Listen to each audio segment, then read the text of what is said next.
I'm going to now open up the April 19, 2010 Board of Commissioners regular meeting. At this point in time, I'd ask everybody stand for the presentation of colors by Cub Scout Pack 59, New Gilead United Church of Christ.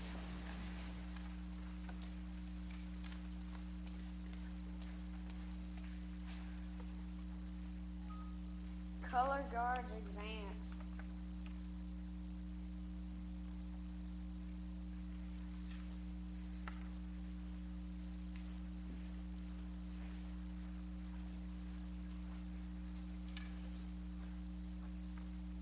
Prepare to post colors.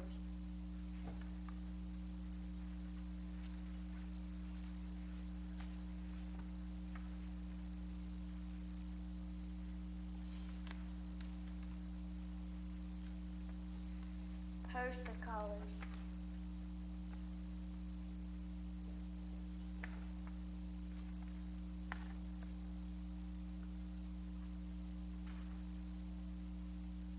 Please join me in the Pledge of Allegiance. I Pledge allegiance to the flag of the United States of America and to the republic for which it stands, one nation, under God, indivisible, with liberty and justice for all. Color guards, return to your post. This time I call on the invocation. I call on Reverend Wesley Harding from the Shiloh Missionary Baptist Church. Reverend Harding. Let us bow our heads.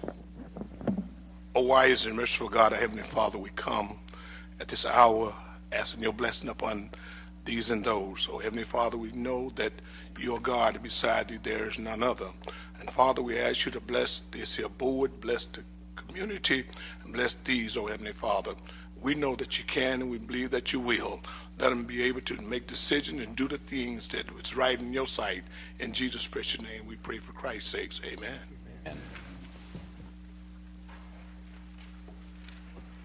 Now, if the young men from Cub Scout Pack 59 could come forward and introduce yourself to those who are here and in the audience, please. And when you get finished, if you'll step over to your left, Commissioner Caruth has a pen for you after you introduce yourself. I don't know if the microphone needs to be pulled. Thank you, Mr. Hawkins. There. Hey, I'm Hayden Earhart, and I am a Bear Cub, and I go to Irvin Elementary, and I'm 9 years old, and my parents are Josh Earhart and Tammy Earhart. Hi, my name's Curtis Brown, and I am 10 years old. My parents' name is Richard Todd Brown and Kelly Brown.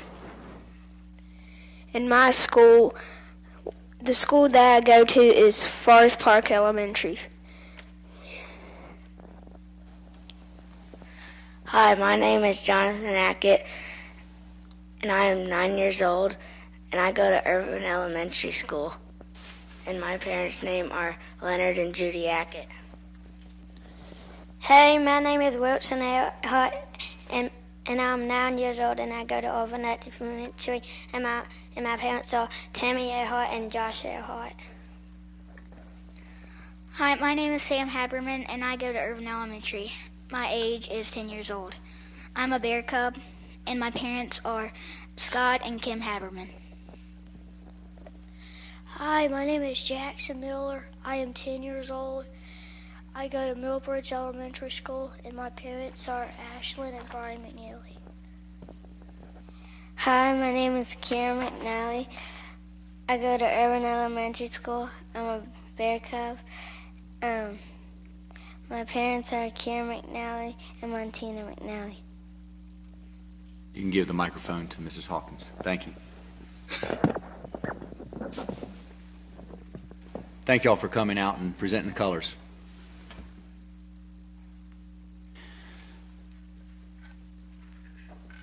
Now before us we have the correction. We have some minutes that are here before us. We have minutes from February the 26th, 27th, March 1st and March the 15th. We have a motion to approve. So move, Mr. Chairman. We have a motion, we have a second. All in favor say aye. Aye. All opposed. Motion carries.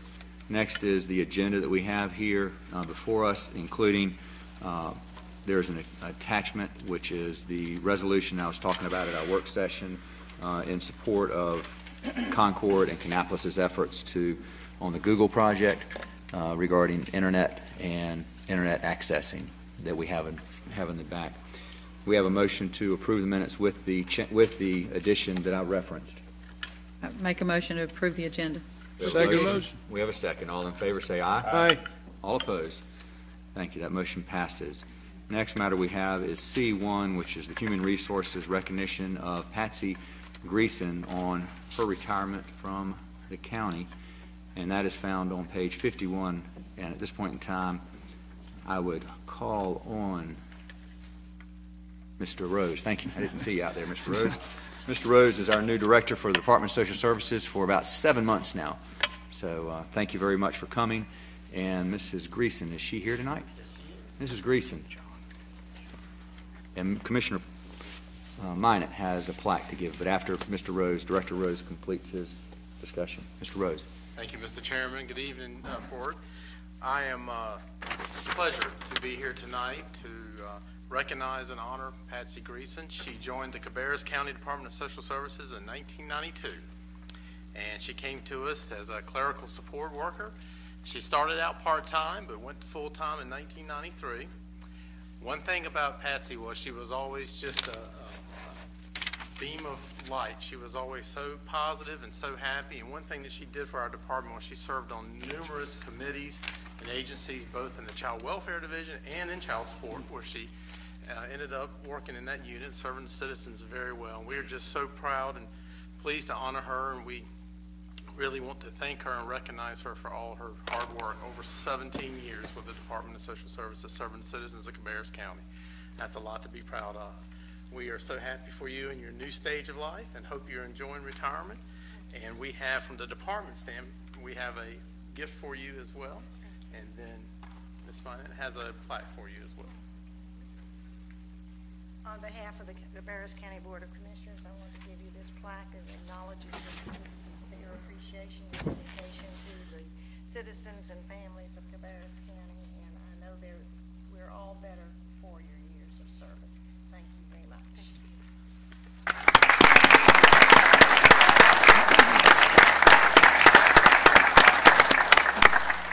Thank you, Mrs. Greasin. Thank you. Next matter we have is on page 53 is the Soil and Water Conservation District, the Annual Stewardship Week Proclamation. I would ask for Mr. Testerman and Mr. Ritchie if you would step forward and fill us in on this. Mr. Hudson. Thank you, Mr. Chairman, and good to be here. Appreciate this opportunity. I am Ned Hudson, Secretary-Treasurer of the Cabarrus Soil and Water Conservation District Board. Our district was formed nearly 50 years ago from a multi-county district to provide conservation assistance to all the citizens of Cabarrus County. Cabarrus Soil and Water Conservation District exists to encourage the informed and responsible stewardship of the land and all of its natural resources. This vision is echoed by the first goal of your strategic plan, namely, preserve and enhance the quality of life by addressing growth with sound public policies that sustain resources, provide high-quality services, and fund infrastructure needs. Our current district strategic conservation plan for the county includes the following 4 priorities: community conservation, conservation education, land use planning and conservation easements, and farmland preservation. Cabarrus Soil and Water Conservation District encourages everyone to think about our personal responsibility to be good stewards of our natural resources during the annual Stewardship Week observance. The National Association of Conservation Districts has proclaimed April the 25th through May the 2nd, 2010 as Stewardship Week, marking the 55th year of this national event. The theme of the 2010 Stewardship Week, Conservation Habits equals Healthy Habitats, encourages citizens, schools, and communities to develop and maintain habitat areas using good conservation practices. This Friday and Saturday, sandwiched between Earth Day and the beginning of our Stewardship Week observance, teams from Mount Pleasant High School, Northwest Cabarrus High School, and Caron School will be competing with teams from across the state in the annual North Carolina Ebirathon competition. This event tests students' knowledge in aquatics, current environmental issues, forestry, soils, and wildlife. As chairman of the Community Conservation Committee of our State Association of Conservation Districts, our district chairman, Bob Ritchie, has guided the establishment of a state-funded cost-share program to address existing stormwater runoff problems by improving water quality. Our local Conservation District Board approved several contracts on county properties during this current program year, including a rainwater cistern at the Cabarrus Arena, a bioretention area at Mount Pleasant High School to store and treat stormwater runoff from the teacher parking lot, and a stormwater wetland at Cox Elementary School. That is a part of a $1.8 million stormwater retrofit project proposed to the State Clean Water Management Trust Fund. Being good stewards of our natural resources at home and in our communities is an important task for every citizen. When we think about protecting and managing our natural resources, we can provide healthy habitats for the ecosystems of our planet. Each of us can make a difference by developing habitat areas in our communities, our schools, in our own backyards.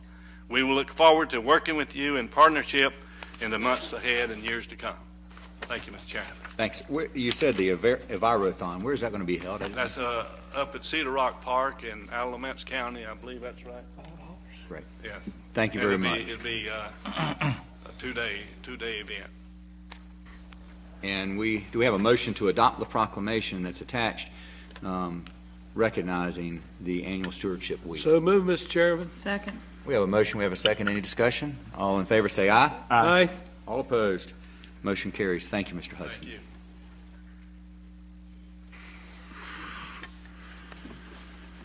Now we have is informal public comments, and I've received several yellow cards. Many of the yellow cards address the public hearing in regards to CellGuard and the incentive grant regarding CellGuard. You can certainly speak now if you'd like to, or there will be a public comment period during that public hearing if you'd like to defer to there. Let me address other people that are not talking about CellGuard first, and then I'll address whether or not y'all would like to talk now or later during the CellGuard presentation. With that, I would call on Mrs. Lynn Easton. Mrs. Easton, if you'd please come up, introduce yourself, and state where you live, please, ma'am. And then you have 3 minutes. Thank you.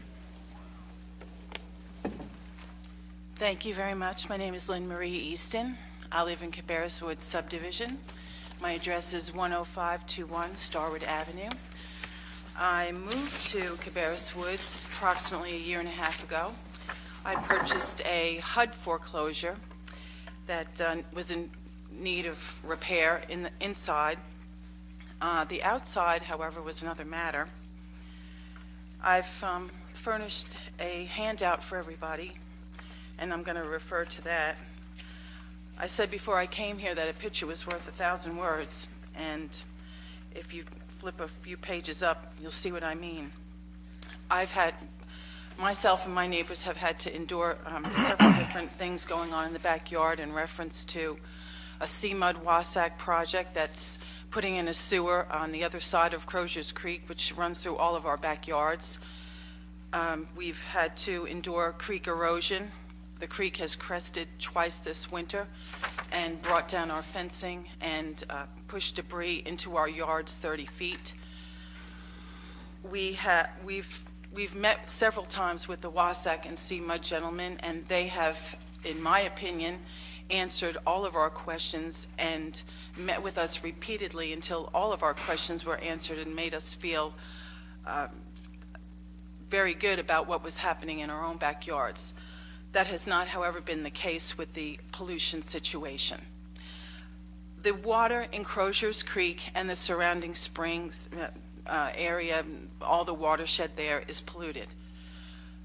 It's polluted by sight, it's polluted by smell, and it's polluted with large debris, shopping carts, tires, coolers, shoes, broken pipes from prior water projects. And this is what we have to look at and endure every day. The creek is eroding. Most of the situation involves communication.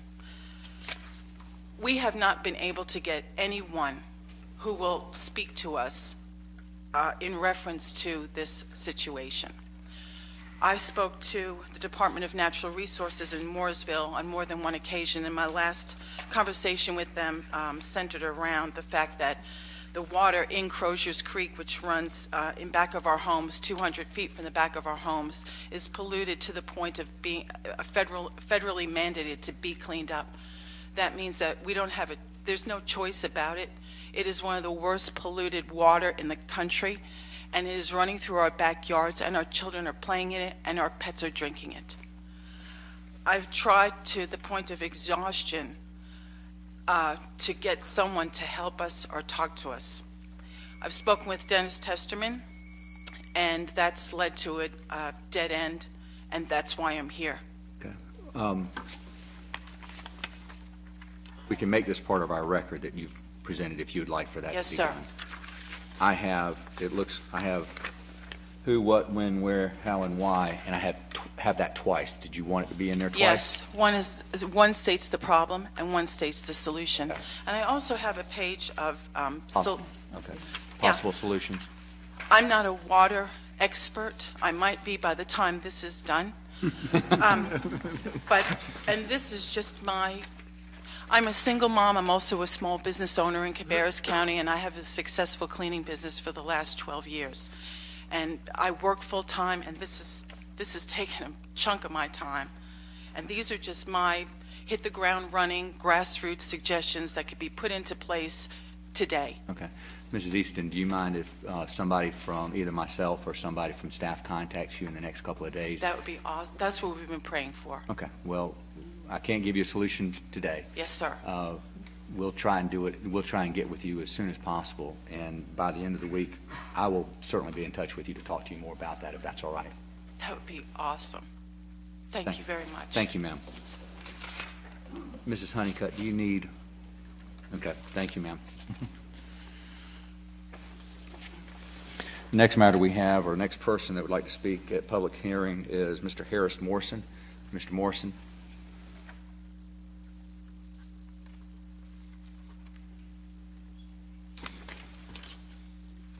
Good evening, ladies and gentlemen. I'm Harris Morrison, and I live here in Concord at 260 Eastover Circle. And I'm here on behalf of the old creamery. I am concerned about your deliberations to put the Board of Elections in a temporary space at the top floor of the Sheriff's Building. I fear that it would be an unwise allocation of funds and that the space would not be accessible to the public, and in fact it might even discourage voter participation. Before you vote on this move, I think you would be wise to study viable alternative sites in a systematic way. And in your deliberations, I would ask that you please consider our 10,000 square foot single-story building at the old creamery. It's completely renovated with new systems and a flexible design, and it's accessible to the public with ground floor entrances, ample parking, and a bus stop. We can sell or lease the building, but if the county budget deficits are your concern, we could lease the space and spare the county a large initial capital outlay. We could also manage the upfit process and prove our value with competitive bidding among contractors. Moreover, I think this could become a permanent solution rather than a temporary solution. So this is a great way, I think, for the county to collaborate with the private sector for a mutually beneficial result, and would appreciate the opportunity to speak with you all further about this. Thank you for allowing me to take the time to express my opinion. Thank you, Mr. Morrison. Now, for the remaining cards that I have, this is in reference to Cell Guard. We are going to have a public hearing. We're going to have 3 minutes to speak for or against at that point in time. If you would like to speak now, you can come forward right now and talk about it, and you can, that would preclude you from talking later, but at the public hearing, we can certainly talk about it. Does anybody want to talk now about CellGuard at this point in time? Seeing no one that does, I do have your cards. I will call you at that public hearing. Going to the next matter is E1 is the request by Research City LLC for refund and ad valorem taxes paid on real property, $2,744.55. This was tabled from our March regular meeting, and there was some information that was requested by the board that Mr. Cook provided. I don't know if you've had an opportunity to get that, Mr. Cook. Yes, I have, Mr. Chairman. Okay. When this matter was before the Commission last month, it was before the Commission for a request for refund by Research City LLC for $2,744.55 in ad valorem property taxes that they paid on a piece of property that they ultimately had to deed back to the original owner. The questions that were raised by the board at that time were as follows. The board wanted to know who had paid the 2009 taxes on that property, since this refund did not include a request for those. The board also wanted to know what had happened in the bankruptcy of the original owners, who presumably were being foreclosed upon for the homeowners' lien in their neighborhood. And then finally, there was a reference by Mr. Moretz, representing Research City, to a case that he maintained stood for the proposition that the Commission could refund those taxes. To answer the first question, we determined from our tax office that the existing mortgage holder, GMAC Mortgage, paid the 2009 taxes. Apparently, they took an assignment of the original deed of trust and note from CIT Financial Group, which had originally loaned the money to the Alstons, who were the property owners of record. So those taxes were paid by the assignee of the existing original mortgage holder. Now, with reference to the bankruptcy, the Alstons had filed a Chapter 13 bankruptcy in the United States Bankruptcy Court for the Western District of North Carolina. That bankruptcy was filed back in 2007.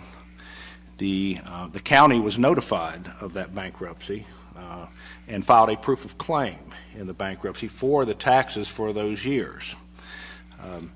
What happened was then when Research City came in and paid the taxes off, the county amended its proof of claim down to zero because there was now no taxes owed, and that was an obligation they were required to do under bankruptcy law. If it turns out you don't have a claim, then you're required to notify the court and let them know that there no longer is a claim. I spoke with Warren Tadlock, who's the Chapter 13 standing trustee in the Western District, and he advised that notwithstanding even that action by the county, they were going to deny the county's claim for the taxes because there was a pending motion by the mortgage holder to get permission from the bankruptcy court to foreclose their mortgage. And typically in that situation, since the taxes are a first and prior lien on the property ahead of the mortgage, they would get paid by either by that mortgage holder that was foreclosing or by the subsequent purchaser at the sale. So either way, that tax claim was extinguished in the bankruptcy court, so there was no further claim after that point. And finally, with reference to the case that Mr. Moretz cited, which was the Redevelopment Commission of High Point versus Guilford County case, which he urged upon you as being a case that said in the event of an erroneous tax that you could refund the amount paid. I pulled a copy of that case. I actually was somewhat familiar with it. That involves an exemption situation where the Redevelopment Commission was claiming an exemption from taxes from Guilford County on redevelopment property. The Supreme Court of North Carolina said that an exemption type case is not, is actually falls under the statute 105-381 as an illegal or invalid tax type situation. So that case didn't apply to this situation, where the issue is whether you have the statutory authority to refund it. In this case with Research City, it was not an invalid or illegal tax. It was a tax that was properly assessed and then paid, but paid by someone who now claims a mistake that they shouldn't have paid the taxes on that property that they thought they were paying them on. So that case does not apply, and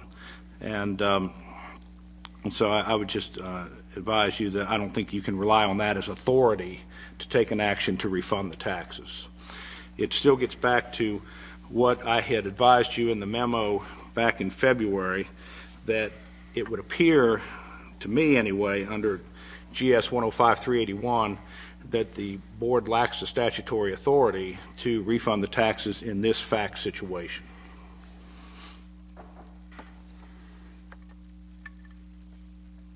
Are there any questions for Mr. Cook at this time? Any further discussion? Do we have a motion? Mr. Chairman, I make a motion, request be denied. We have a second. Second. We have a motion, we have a second. Is there any discussion?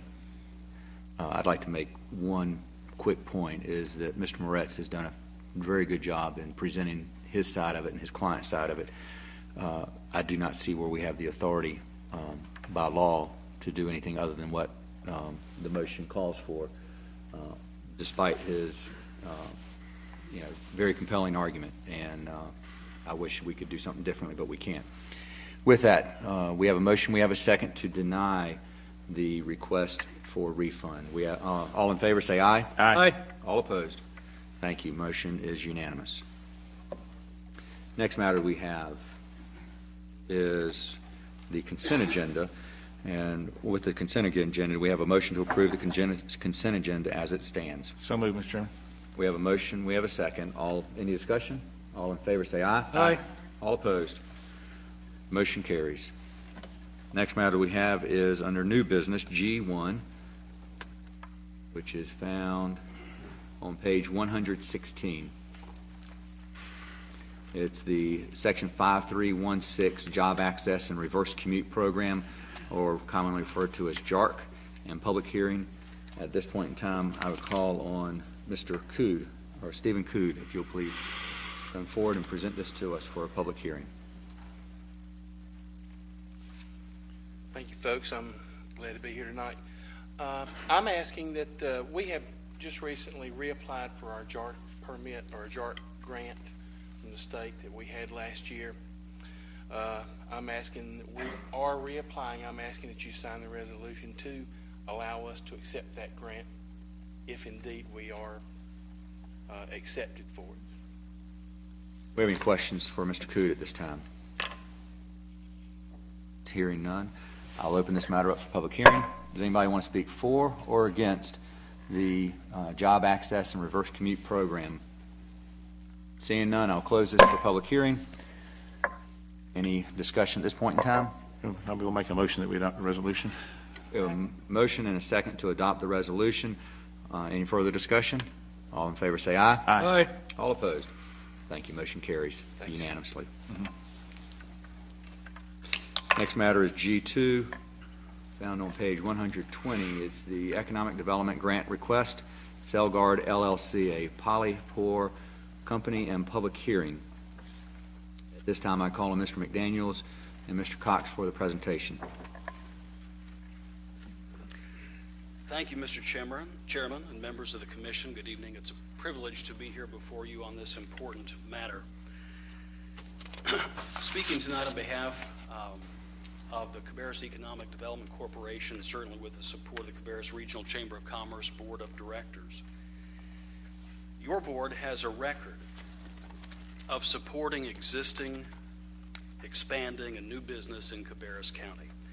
In fact, if the Cellguard incentives pass tonight, the Board of Commissioners since 2004 will have increased capital investment in Cabarrus County just through the incentive process alone by nearly $400 million.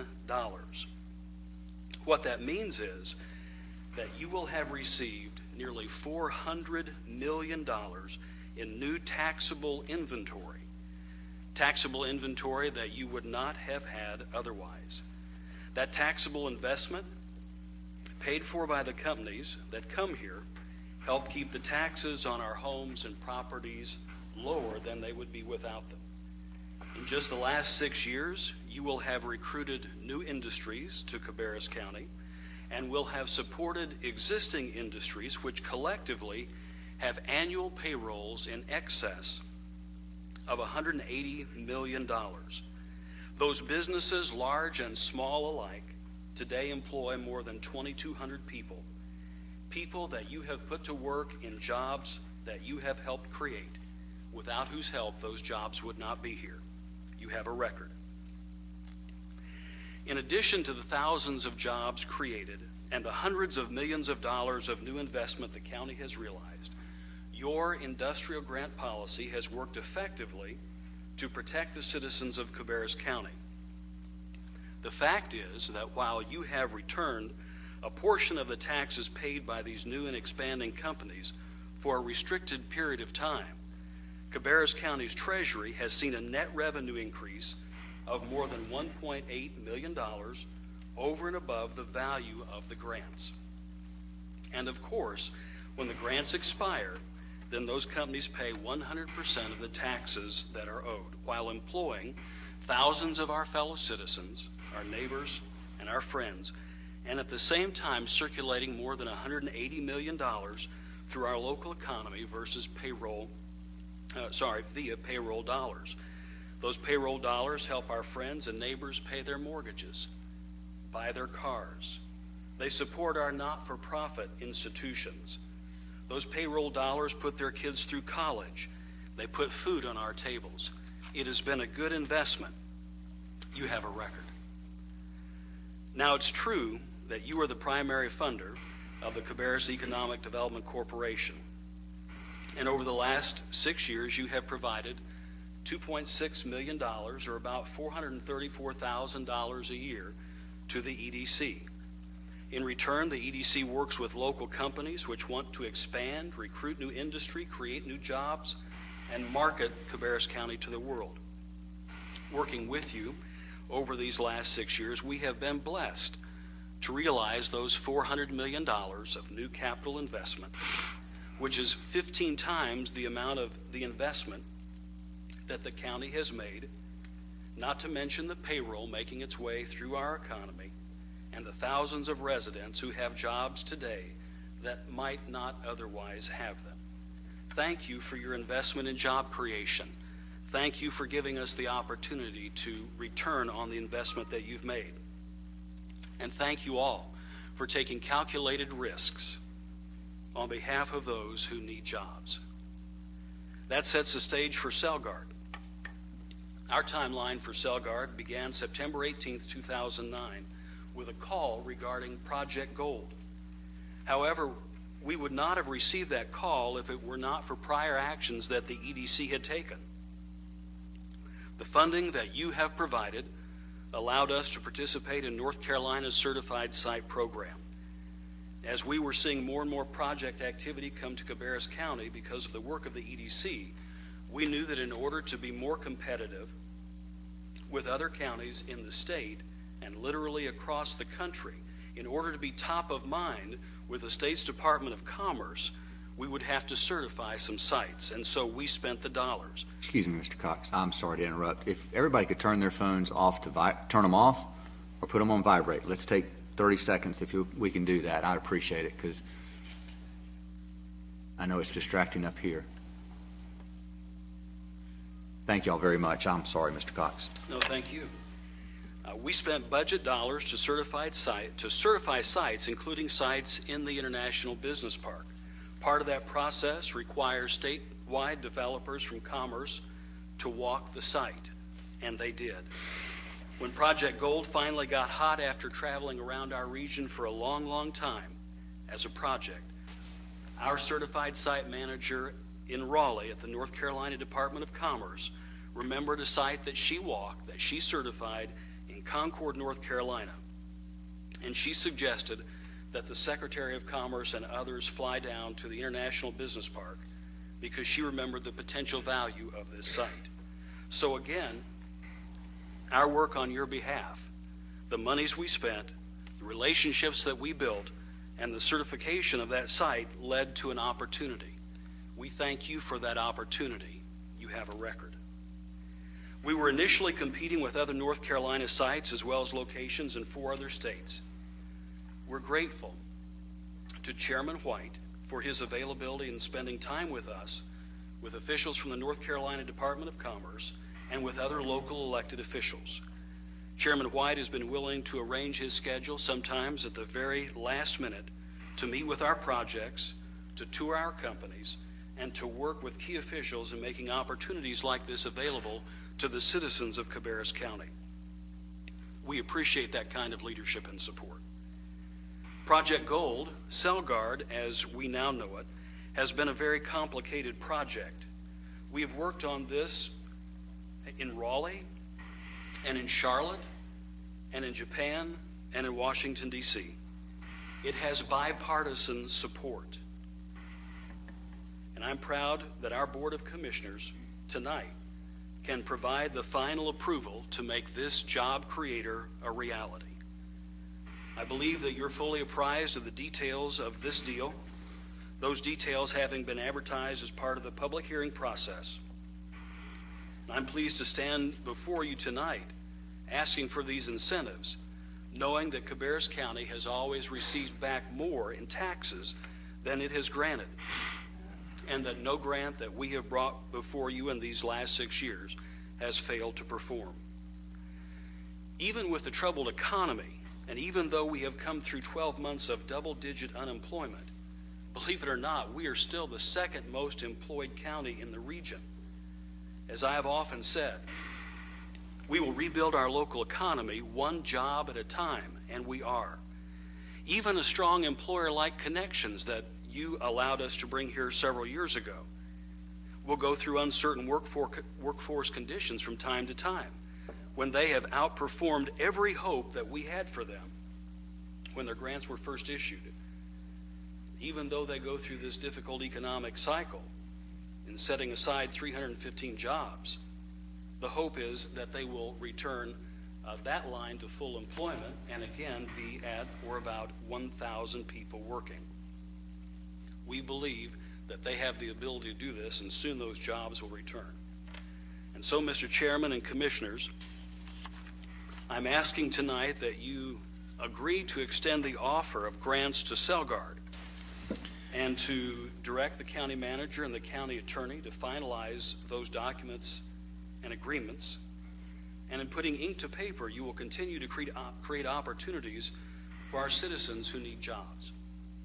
As I said, this project has been very complicated. The federal government is involved through a Department of Energy grant. The state of North Carolina is involved through a series of grants and inducements. Mecklenburg County is participating in the project because CellGuard is expanding there. The city of Charlotte is involved because there's an expansion there. In Cabarrus County, we have the opportunity to get a prospect that my guess is virtually every other county in America would enjoy having and benefit from having those jobs. And so, as I've asked you to before, I would ask you to create an incentive package that mirrors the one that the city of Concord has done, and direct your staff to complete that agreement so that this project can get underway on the ground and so that our people can go back to work. I have a letter that I received today from Senator Burr. He simply writes to you, Dear Cabarrus County Board of Commissioners, CellGuard LLC is known for its expertise and long-standing commitment to the U.S. battery manufacturing industry. As you may know, CellGuard develops and manufactures separators used in rechargeable lithium-ion batteries for laptop computers, mobile phones, cordless power tools, and electric drive vehicles. My staff has spent significant time at Concord's facility in Charlotte and was impressed with its operation. CellGuard employs more than 300 folks in the Carolinas and the new facility in Concord would bring many more jobs.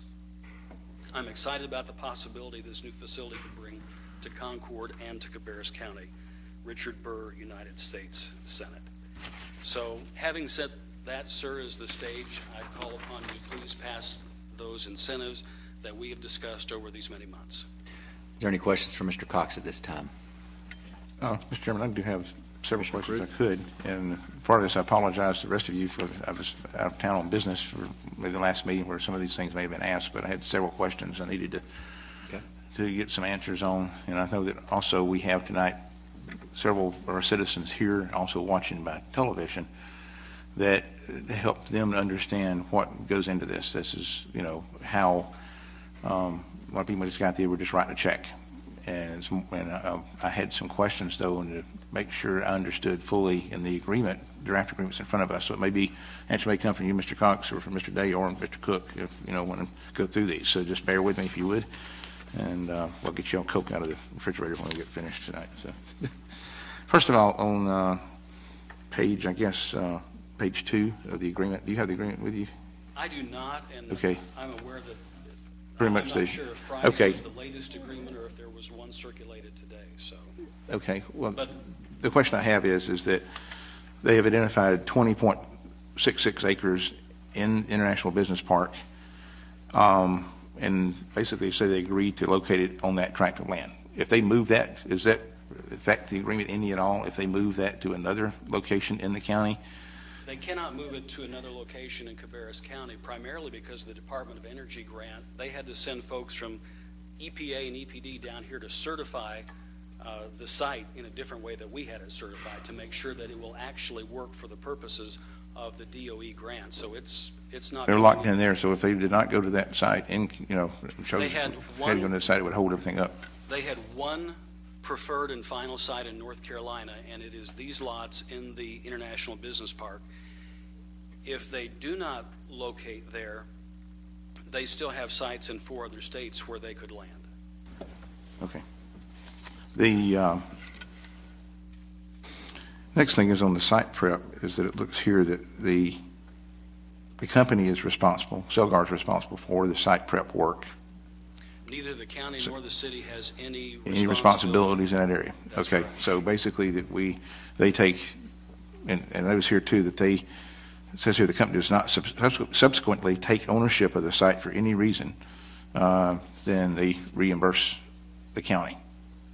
And you know, that's a requirement that they do follow through that purchase. In other words, it has to be registered. It has to be Rich, filed. maybe you can help me. George, are you still here? George, okay. I thought maybe their attorney was here. You'll have to tell me. I'm sure that's the case, but you need to hear it from your attorney. Actually, that provision was in the original draft. It's my understanding that it was taken out of the City of Concord's version of this agreement. I left it in our draft because, like I say, we were trying to have our draft mirror, insofar as we could, the city's draft of the agreement, except in those areas where it would have to be different because of the county's different functions with reference to administration of an incentive grant agreement. But it's my understanding that provision came out of the City of Concord's final version. I don't know that it's that big an issue simply because the way the agreement is drafted, the $350,000 amount that's to be paid for the site preparation and land acquisition is actually not paid until after they close. Yeah, I noticed that's what I was going to say. So I don't, you know, since I was not the original draftsman of the city agreement, I'm not sure why that was in there, but it came out of their version. Yeah, I don't know that it's that big an issue, really. That's. I mean, I was comment on that next. As I see here that it's not, no monies are transferred to them until they have actually filed the deed in the Register of Deeds office that the property is purchased. They have, and they are the owners of the property. That is correct. I think the requirement is that it be paid within 10 days of that date. Then, of course, we go into details about how we are computing the grants, which I see here are 4 different grants staggered over, you know, 1 per year. it's a phased approach, but I think in general, both the city and the county have upfront cash. Both the city and the county have 4-year grants at 85% of taxes paid. The county's tax rate is about 20 cents higher or so than the city's. So that amount for the county is higher. Other than that, I think the deals are identical. Okay. Well, one thing too is that they've got several here is paragraph 4 in the agreement that has to do with reduction and recapture of incentives. And I think a lot of people that's one thing I hear people saying is where their biggest concern is what happens if, and I heard a good phrase the other day at another board meeting I was at, is that you don't wait until the divorce to start dividing the property. It's you do that while you're in love. So even though we hope they don't get to this, is that how does this thing dissolve if it does not work out? I think that it's never foolproof, that there is some prudent risk that municipalities need to take, and I mentioned that in my remarks, that you have taken risks over these years. With respect to the taxes, just the rebate on those alone, if they don't buy the property, don't build the facility, don't pay 100% of their taxes, then they don't get anything at all. They have to do all those things before the first industrial grant of taxes goes back to the company. Yeah, see, there's paragraph A there that they have to be current on all their taxes, fees, all those things will be, or the incentive grant will be reduced accordingly. Like every other grant the county has written. That's correct. See also where the fails to make the $57.4 million investment within 10 years, then everything is null and void at that point in time. That's my understanding. So it's not an open checkbook. They don't have an open. I think in Selgard's revision from Friday, I think it said 57.1, and their revision came back at 57.4. So I know they're reading those numbers. I think that was a typo in the city document. Is that right? I think it was always supposed to be $57,400,000. Okay.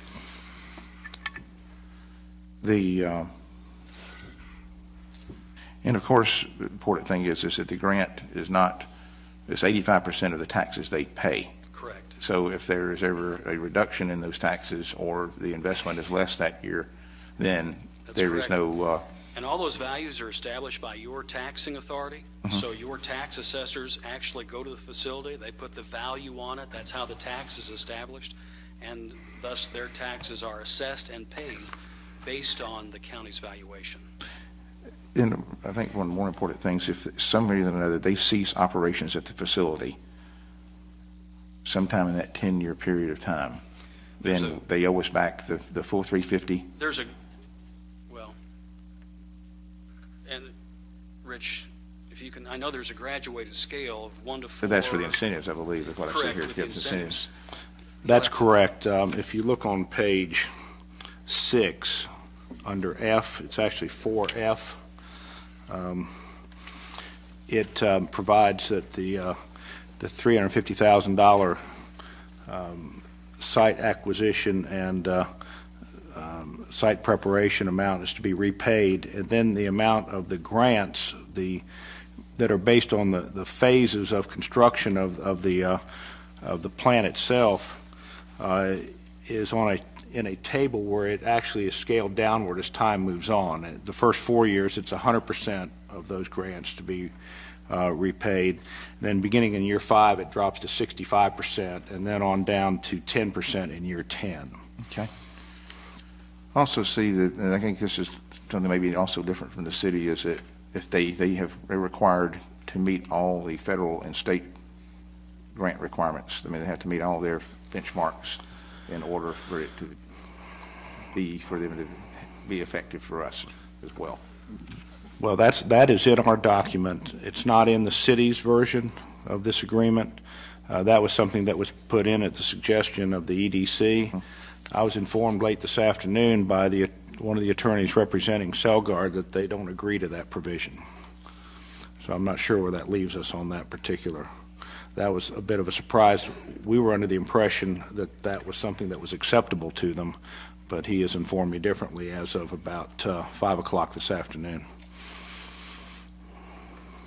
Because I know that under the state programs, looking at those today, that you are required, they are required to allow auditors to come into the plant, just like our tax auditors do here locally, to verify payroll figures, employee numbers, Your those auditors things. still get to do that under this contract. Mm-hmm. Okay. You know, the other way to look at that is if they fail to live up to their agreement with Cabarrus County, they will fail to live up to their agreement with the feds and with North Carolina. Any other questions, Commissioner Kruth? That's it. Any other questions from this board? I have one, Mr. Chairman. John, I noticed that the city and the county is to make a $700,000 cash grant. I've been on this board for 12 years, and I cannot recall any time on an incentive grant where we've made a cash payment to a prospective company. Why? Why now? Why not before? I couldn't tell you why you have not acted in that way before. Well, nobody has asked for one. Why we all of a sudden here in 2010, company wants $700,000 cash money. Are they that destitute for finances? Well, I certainly stand in danger of being corrected. I think that was actually the county commission's request that they participate in this grant with a cash contribution of $350,000. Now, my understanding was there's a request for $700,000. We split it with Concord. Concord's going to give $350,000. The county's giving $350,000. And my question is, why is it we have never given a cash grant to any other incentive applicant? Well, I can't answer that question for you. Only you could, since you've been there for 12 years. On the 15th of February, when we were going over the proposed agreement at that point, Concord's was all cash up front. They were $700,000, and they had no incentives behind it. If I understood the county correctly, they said, I wonder if there's a way that we can enter into a partnership with the city, taking some of the cash and offering the incentive. Subsequent to that meeting, I think you met with the city and terms were agreed to, and the agreement began to go in that direction. So that would be my answer.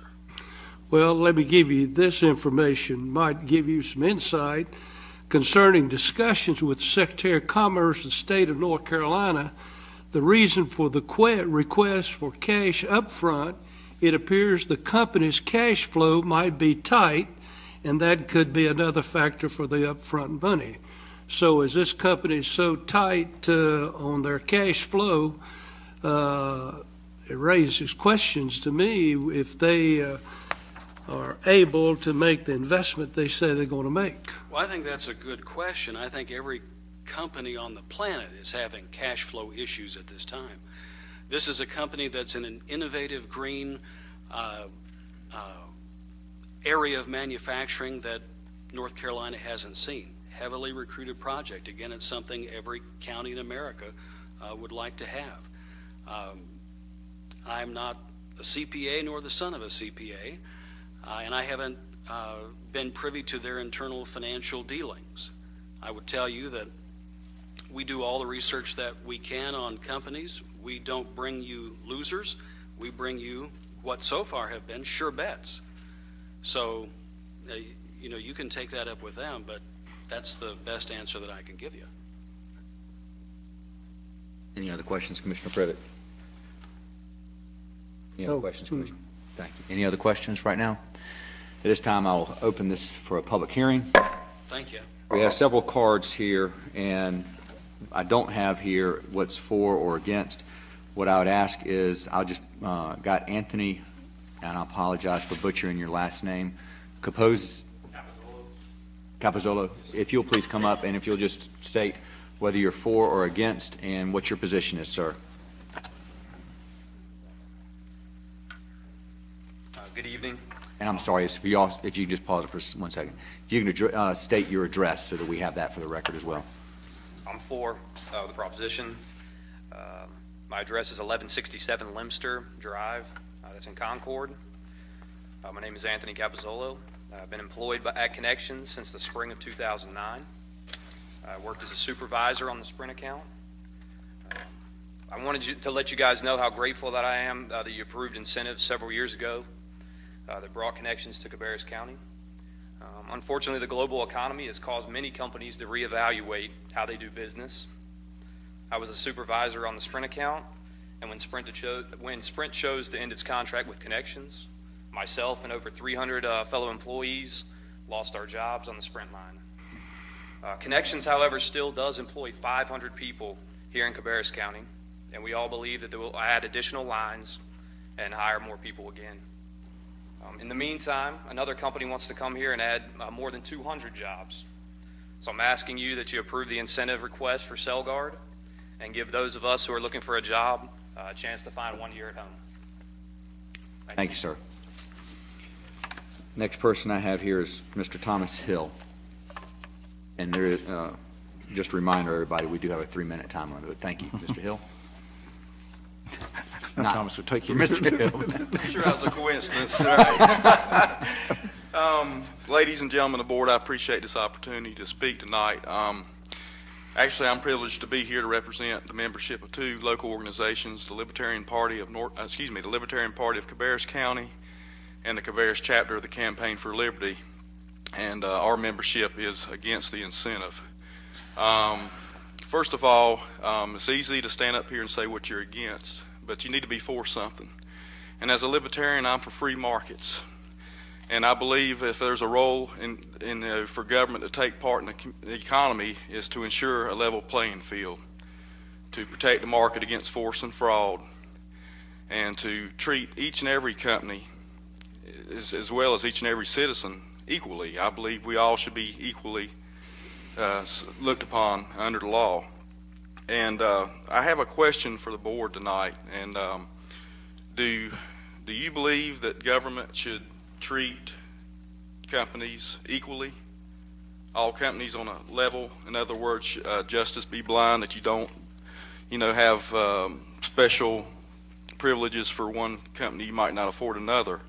That's the issue I have for that, is that the government, we're supposed to be equal under the law.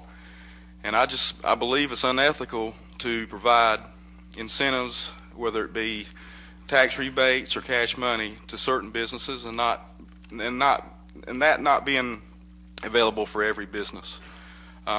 Again, we applaud the efforts of John Cox and the EDC and every other pro-business advocate in the county. We believe in the work that's being done. We just have a moral problem with where the money comes from. That $2.6 million that you have invested, it came out of the private sector. You took it out of one pocket and gave it from one person and gave it to another. And again, sometimes it's not popular to stand for what you believe is the moral and correct thing to do. And I know we're competing as a global economy. We're not only competing with our neighbors next door, we're competing with everybody. But I would like Cabarrus County maybe to be the first county to stand up. We're not going to judge ourselves by our peers. We're going to judge ourselves by a standard of principles and what's right and what's fair.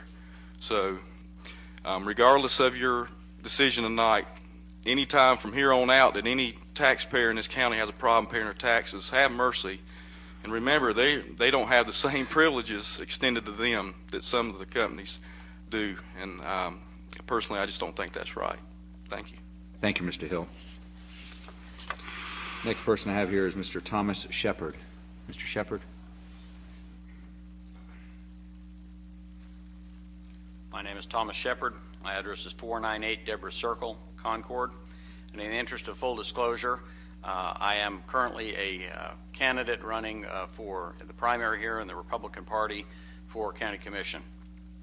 Gentlemen and ladies, I want to suggest that government does not need to be in the business of charity, whether that is to business or to individuals. I would suggest that we talk about 200 jobs here for CellGuard. I think Mr. Cox has made a wonderful, appealing presentation. However, oh, and I forgot to tell you, I am against. It should be very clear very quickly if it hasn't been already. We have over 4,000 small businesses here in Cabarrus County. And if we cut taxes across the board sufficiently so that only 1/4 of them could hire one person. That would be 1,000 new jobs here in Cabarrus County. And those are businesses that aren't requiring site preps and all sorts of other exercise and money on our part. They don't require contributions and assistance from the Economic Development Corporation, and they don't require any other taxpayer assistance.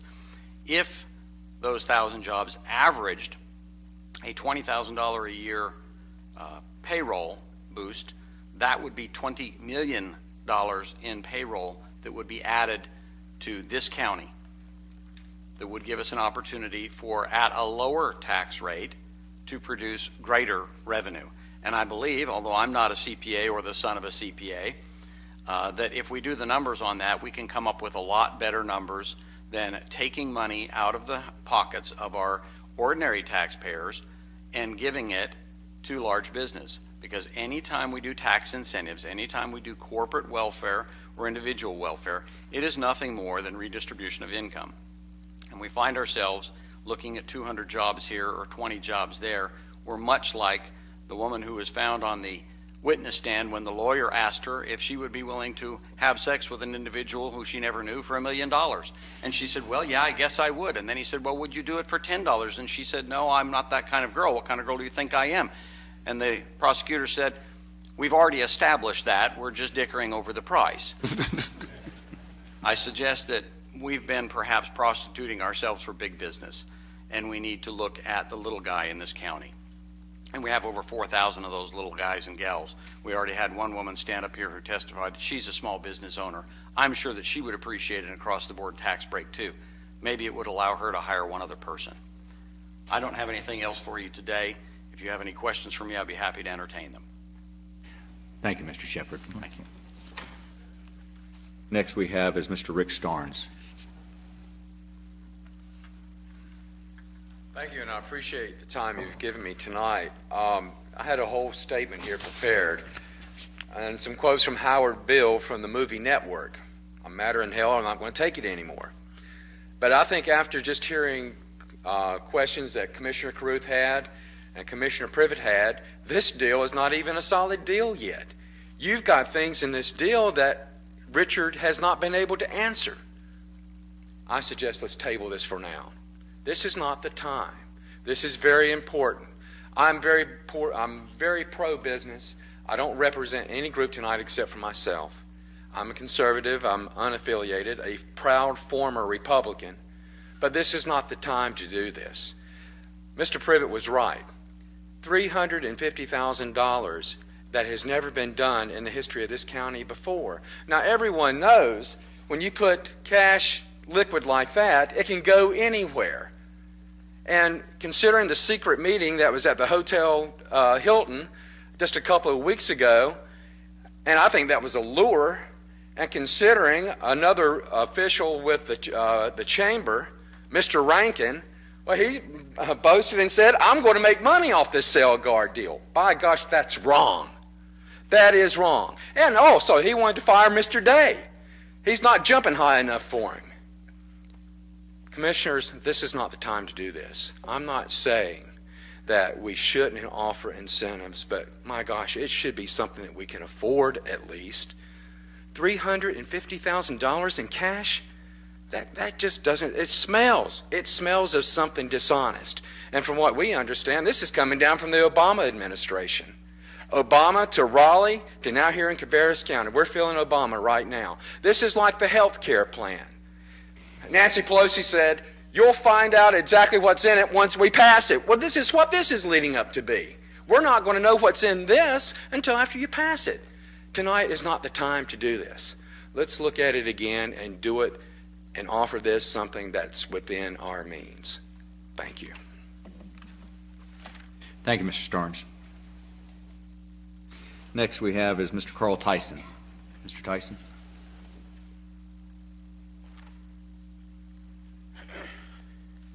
Hello, and thank you for letting me speak. My name is Carl Tyson. I live at 5114 Daffodil Lane in Concord, and I'm against this as it is right now. I kind of agree with those statements that were just put out.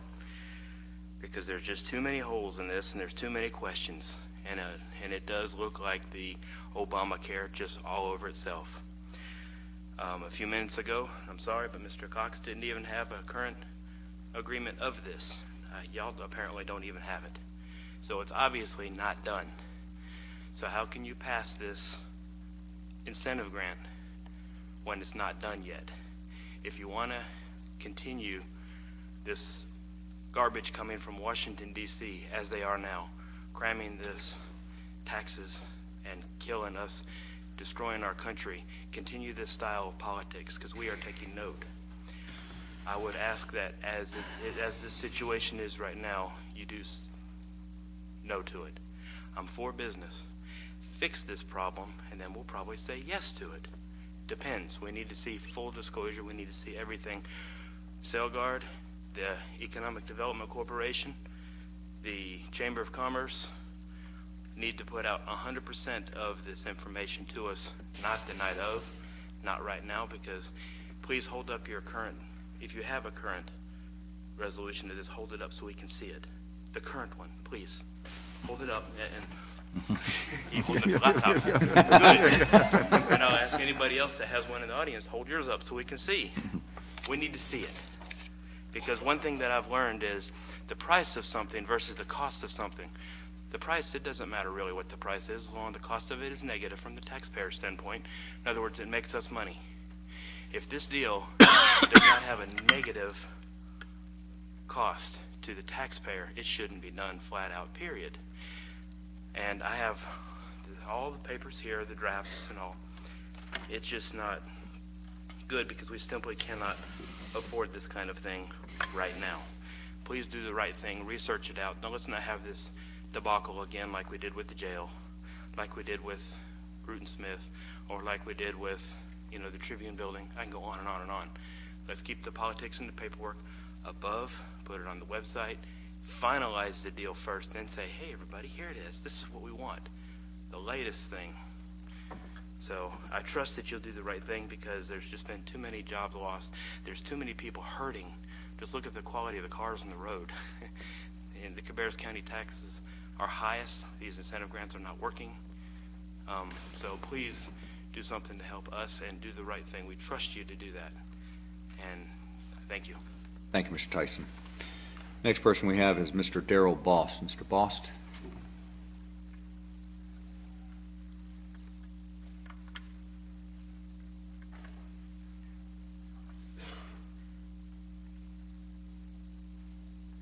I was a little bit reluctant to doing this. I'm not before a great audience speaker, and I just want to say a few words about how I felt about incentives. Let me say, first of all, I'm a resident of Cabarrus County, or been a resident of Cabarrus County for almost all my life, except for 5 years when I went to college, and I lived 1 year in Charlotte. But again, coming back, I'm against incentives for this reason. Just think about the jobs that are given out. If, say, most of them went to people coming from outside the county, say Stanley or Mecklenburg or Union, and these jobs are given to those people, 200 jobs. Who's going to have to pay for the incentives? The people of Cabarrus County. Now, I know you can't stop these companies from hiring who they want to. So this is the thing I'm thinking about. Also, I'm against because I'm a government man. The reason I stand here tonight, I like good government. And I don't think the CDC or the EDC should be running the county, which they are right now, especially for business. From what I hear, we're paying Mr. Cox for his duty. So I don't agree with that. I think you people here, you were elected, should run the county. You should make the decisions. So, and if you do that and you listen to the people, you're not going to give away a bunch of the county's money. We need this money for schools and many different other things that would give jobs, those state jobs. Those are your best jobs. Anyway, I think we shouldn't let the EDC run the county. Thank you. Thank you, Mr. Bost. Next we have is Mr. Wayne King. Mr. King.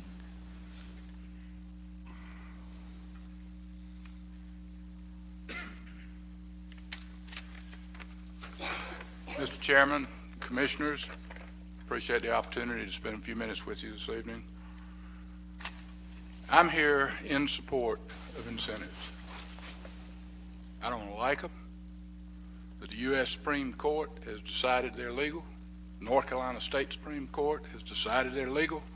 And if we're going to play on a level playing field, unfortunately, we have to use the tools available to us to bring the jobs to Cabarrus County that we need.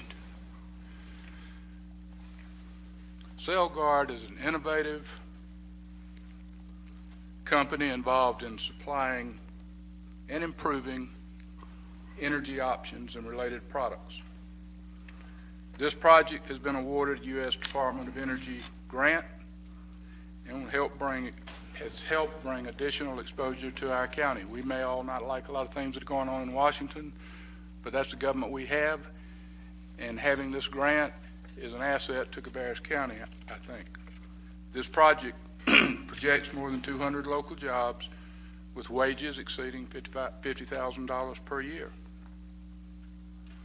I thank the Commissioners for their support of our Economic Development Corporation that works day to day to create new jobs as well as supporting our existing businesses in Cabarrus County, and for all the time you put in doing so. Thank you, Mr. King. Next we have is Mr. Vern Swanson. Mr. Swanson.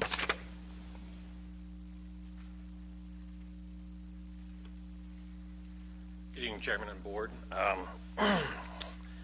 It's nice to be able to go last, or so close to last, to be able to absorb what's been going on this evening. I'll just make it short and sweet. I could far exceed the 3 minutes. Let me go back up. I live at 4798 Turnridge Court, Concord, North Carolina. Vern Swanson is my name. Love to debate any and all that has been said because there's a lot of key pieces. The only thing I'm going to say tonight is I am for it. I believe that Mr. Cox in his office has done a tremendous amount of work in planning this.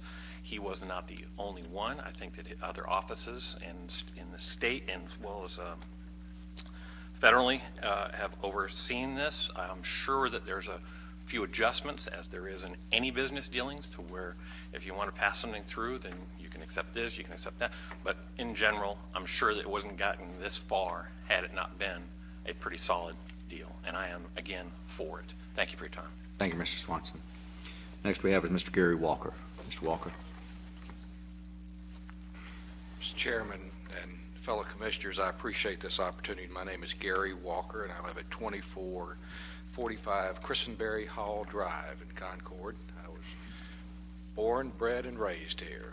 Bred, raised, and born, or whatever. But I'm proud to be a citizen of Cabarrus County, and my firm represents the Nolan Group, and I'm here to speak on their behalf. And on the Nolan Group's behalf, we'd like to thank the Board of Commissioners for your support and this partnership that we've had together with you for many years, or the Nolan Group has had, to attract business and industry. It's been a very positive relationship.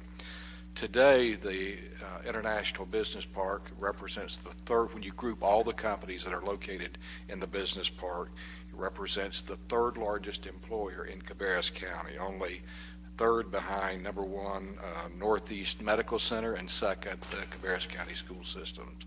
So a lot of your grants and incentives that you have granted there has provided a lot of jobs. It's very apparent. The investment, current investment, not counting CellGuard, for buildings at the International Business Park is in excess of $205 million currently.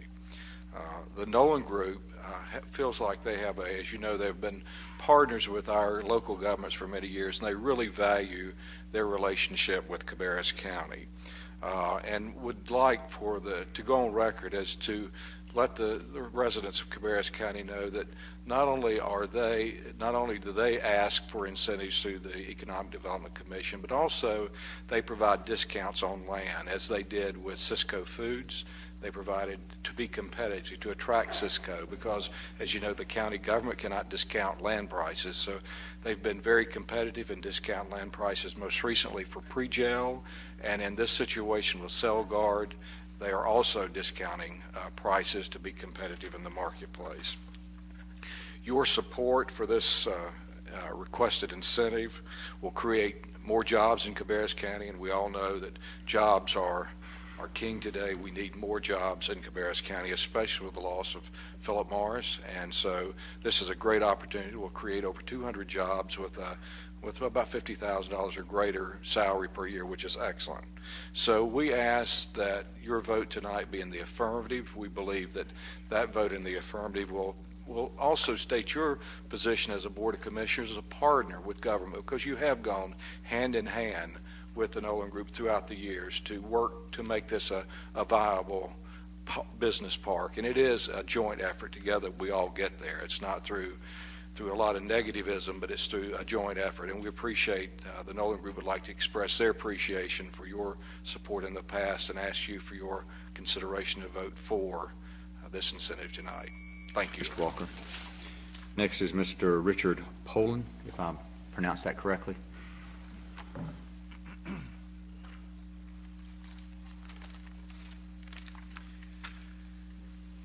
Hello, I'm Dick Poland, 1122 Sutter Lane in Concord, and I'm for this proposal. First, I want to thank the Commission for allowing me this time to speak and for its support of economic development in the region, both with existing businesses and working with those who may bring new businesses to the community. With unemployment at such a high level, I think you realize a priority of your focus must be on helping to create and expand private sector jobs in the county. I am among the unemployed after the owner of the business for which I was CFO decided it was time to sell his assets and close the business.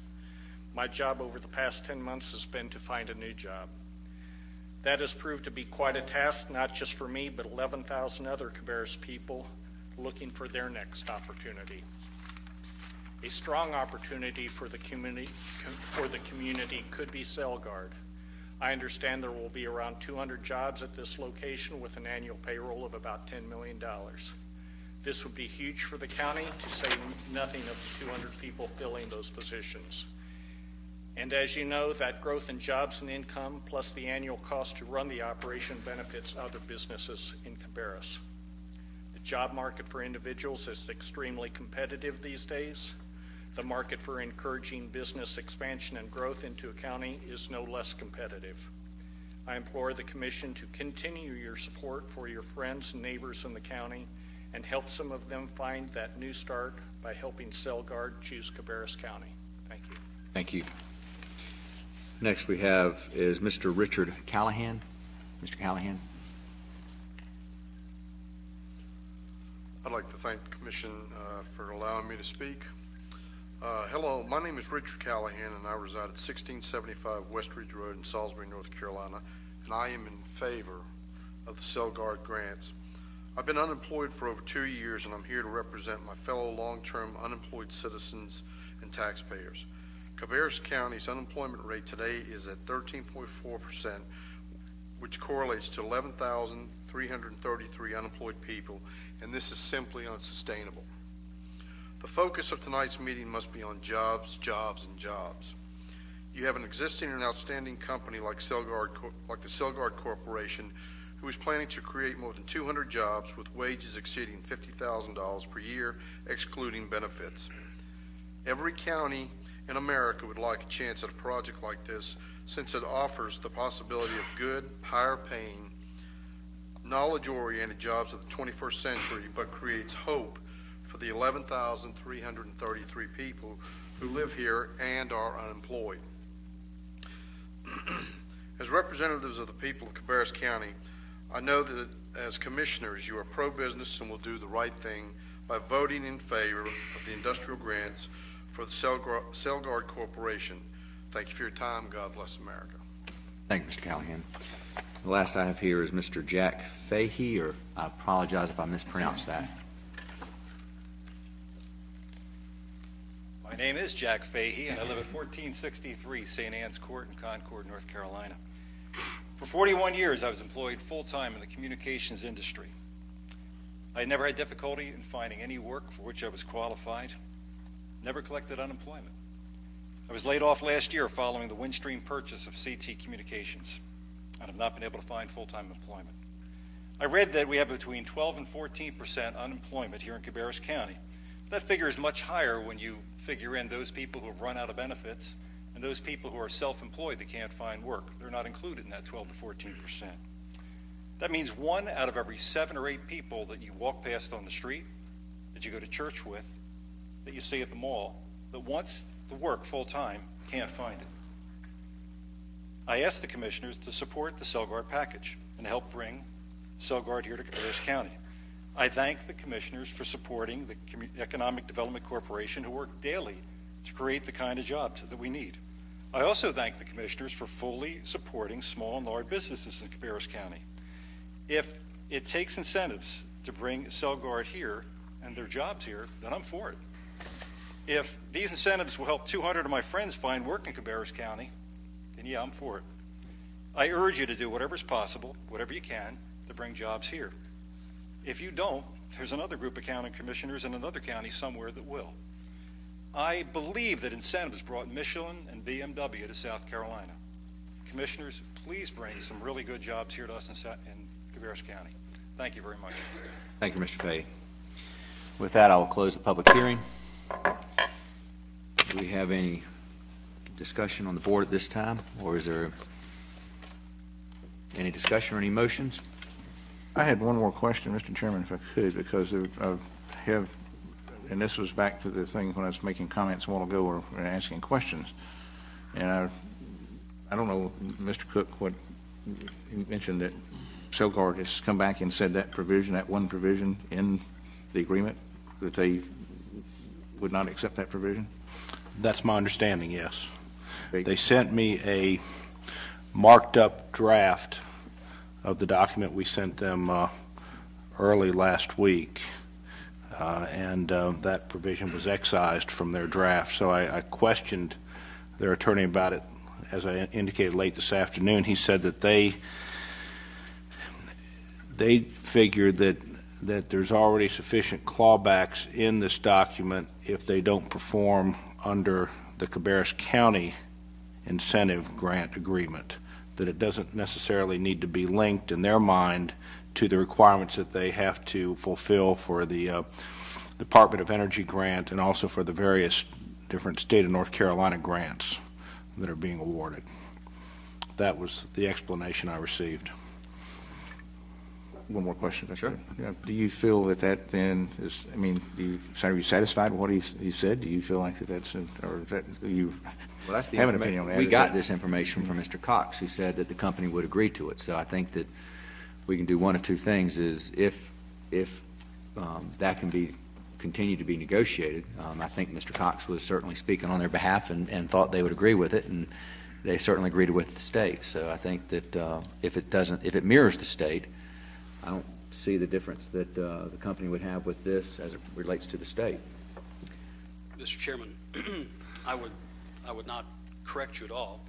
My memory is that in the February 15th meeting, as you all were discussing the issues of clawbacks, I said this will certainly have to be lawyered up and managed up, but to me the simplest thing is to simply say that if in the event Celgard defaults on the federal and state grants, then they would be in default of the local grants. That's what I said.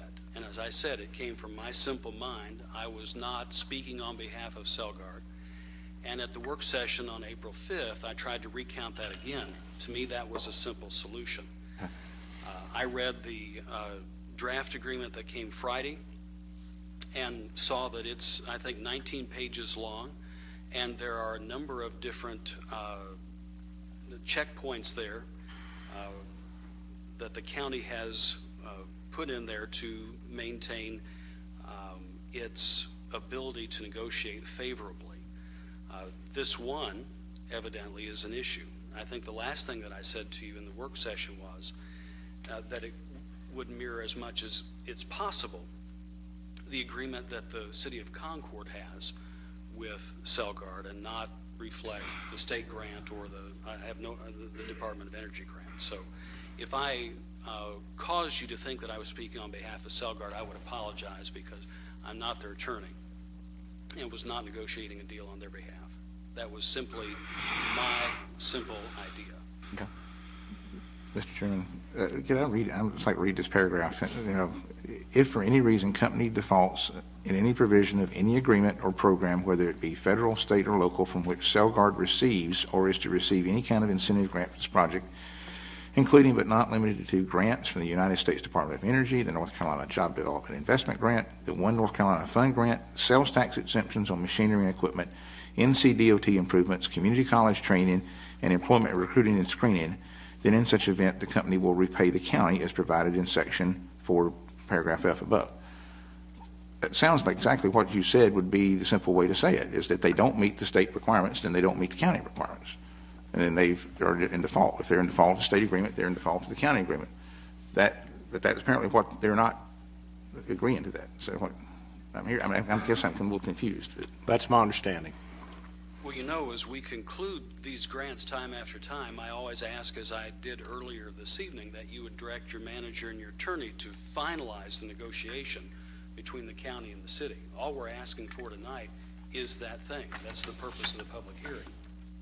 As you well know, directing your manager and your attorney to work out those final details, that's clearly a matter that the attorney and the manager can wage on your behalf, should you so choose to do this step, which I think we've done in every other agreement that we've had. Anything else from this board at this prior to a motion? One question. Sure.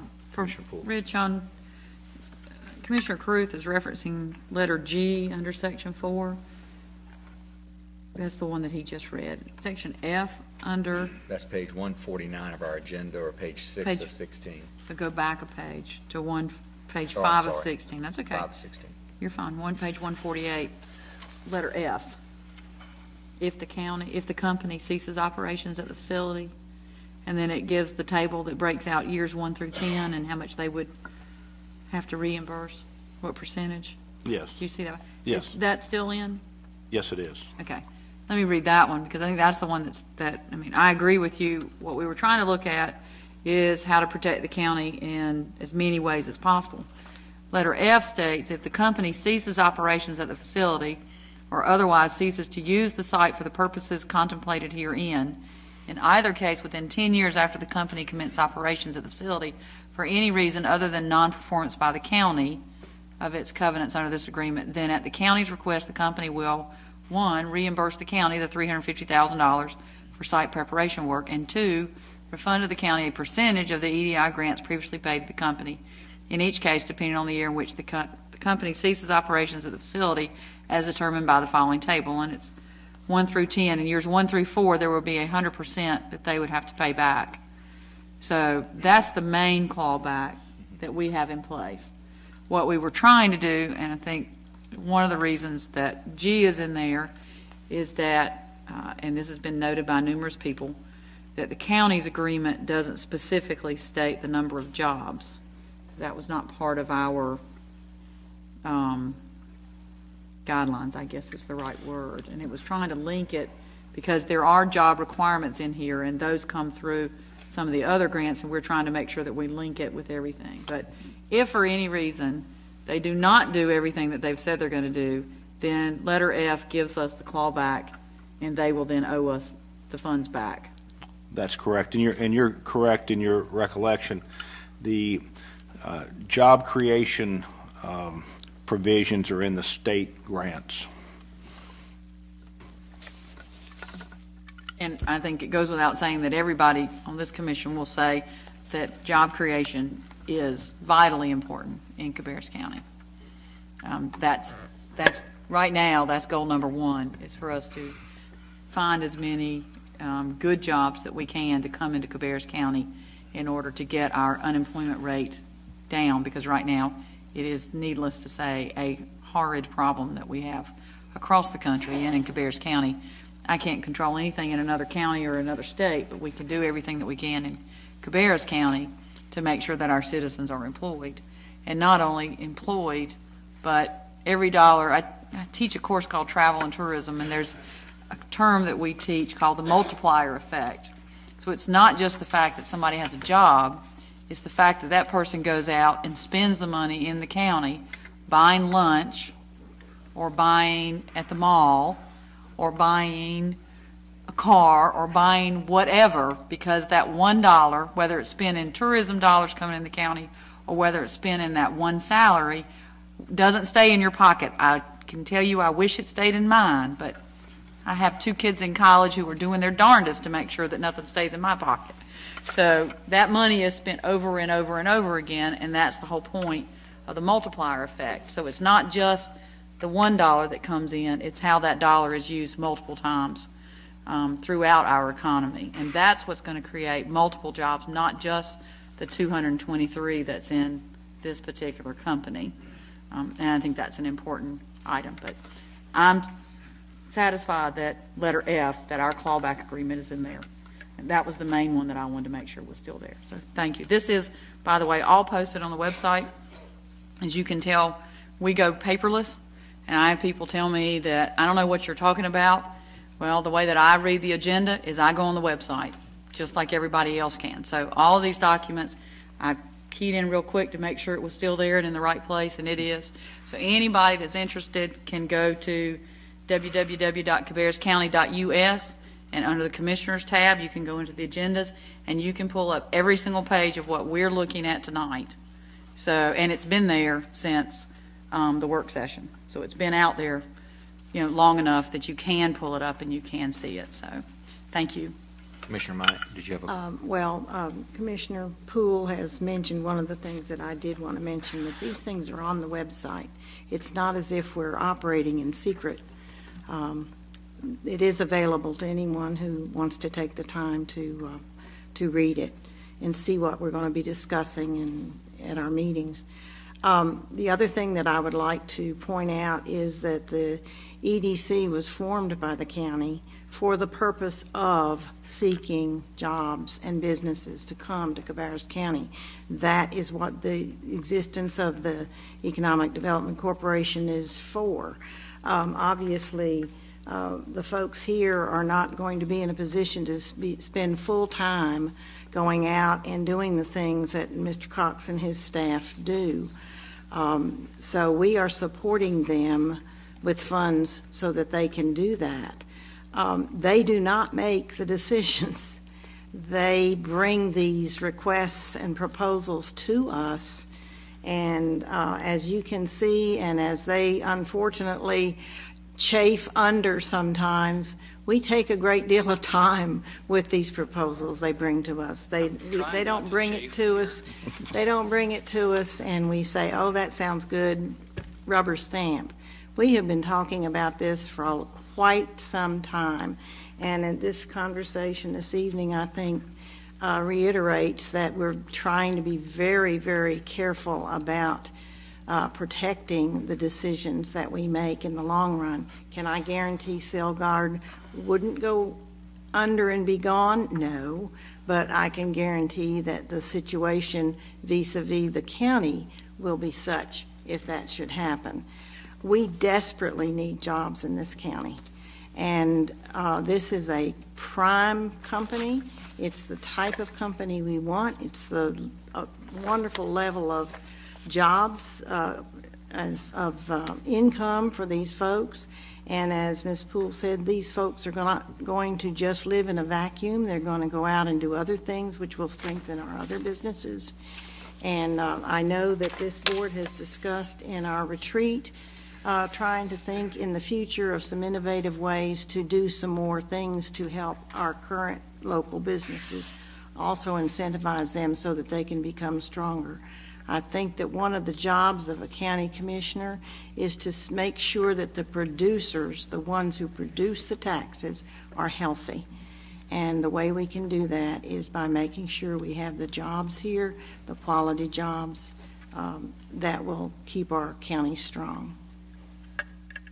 Any other comments? Just to add a couple of things in that I was, there are two things coming in tonight, and that's the 13.4, 11,333. Also the fact that we have controls in this. They don't, I mean, I'm obviously kind of surprised tonight the fact that one control, and that's one thing that has just been disagreed with, and I appreciate the fact that, you know, it looks like that this board does not see that as being an issue. But again, go back to the 13.4 and 11,333. If we had 5% unemployment, if we were going and growing as we were 4 or 5 years ago, then this would not be a good deal. And it would not be, you know, if we did not have these clawbacks in this agreement, it would not be a good deal.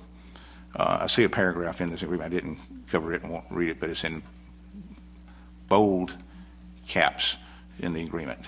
And it basically says that pretty much what it's stating is that every bit of the cost of this is being borne out of the taxes that are being paid by Celgard. There is no further obligation on the county's part if Celgard does not pay their taxes for us to go beyond what they have paid us, to give them any rebates, to loan them any money, to provide any kind of thing to them for a provision. I don't like, as I think one of the speakers said, I don't like incentives. I think that we ought to go out and whoever, the first county that did incentives when this modern round of incentives started should be drawn and quartered, because it just created a monster, and it just feeds on itself. But I do go back and look at some very public things, and Liz was telling me earlier about how some of the crazy stuff I've come up with. But for instance, in 1903, the chairman of the county commission let Orville and Wilbur Wright use their sewing machine in their house in Dare County to help sew the wings on the new airplane that was or this experimental plane. 1906, this board, very board, voted unanimously to provide a road to pave out from Concord out into the middle of nowhere for a dream a gentleman had. Instead of using water to power his cotton mill, he would use electricity, and cannon mills in Kannapolis started. You know, we've seen the partnership, public-private partnerships that have occurred with NASA that sent men to the moon. Many people in this state have had jobs because of that. We've seen and we've seen other public-private partnerships that use, and where public money is invested. And I'd like to say, I wish we could, and I've said it before, I've told Mr. Cox this before, and I've told fellow board members, I wish we could move to a place where we don't have to have incentives. I wish there was a way we could do it. But it'd take a little act of Congress, and right now I don't think Congress is in any mood to save money for anybody. Anyway, but I think that we got to go back to that base thing, and we got to remember that 11,330, 13.4%, and it just keeps every month ticking and going up as we watched our manufacturing go away in this county. Anything further for a motion? Is there a motion for the board? I move that we approve the agreement. We have a second? A second. We have any discussion? Mr. Chairman, a couple of comments I'd like to make. Number one, we've heard about a $49 million grant from the federal government. Now, that's your money. It's $49 million from taxpayers. Now, knowing what's going on in Washington, they're probably going to borrow that $49 million, and you're going to have to pay that back plus the interest. $19 million from the state of North Carolina. According to reports I'm hearing out of Raleigh, they're probably going to have to borrow that money in order to pay this incentive. That's $68 million, your money, taxpayers' money. And then what we're doing, the city of Concord, you're talking about over a $70 million incentive grant. Now, you've heard here tonight they're going to make an investment of $57,400,000.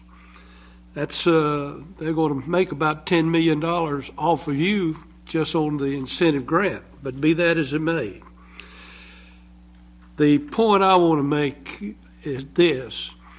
I remember so vividly when John Q. Hammonds came to Cabarrus County. Mr. Hammond said, I will build a hotel, Embassy Suite, if you folks will build me a convention center. Well, our thinking was, if it's profitable for Mr. Hammonds to build a hotel, it would be profitable for him also to build a convention center. And we turned down that incentive, and we had a lot of pressure from EDC, the Chamber of Commerce, 400 jobs. Y'all going to turn down 400 jobs is going to be created through this plan, this facility? Well, we turned it down, and guess what happened? Mr. Hammonds was quoted in local media, I did my best to get public money, but since I couldn't get it, I'll just pay for this myself. Now, if again and again, if an venture is profitable, I can understand why Selgard wants to come to Cabarrus County. Great people, good work ethic, what have you. But here, they're going to do a $57 million investment, and they're going to get better than $70 million. And then what's interesting is that first time ever, they got to have a upfront cash, $700,000. Because the reason is because they got a cash flow problem. I saw another article about Selgard where they're spending $83 million to build a plant in Korea. But yet we are saying that we got to fork out $70 million while they're going to spend $43 million in Korea. And then another thing on job announcements. The Winston-Salem Journal investigative reporter did an investigation of all the projects in the Triad area. All the jobs they said was going to come to the Triad. You know what they found out? Only 70% of the jobs that were promised were given. Now, looking at this $70 million taxpayer money this company is going to get, you know how much that is per job they're going to create? That's $245,000 per job.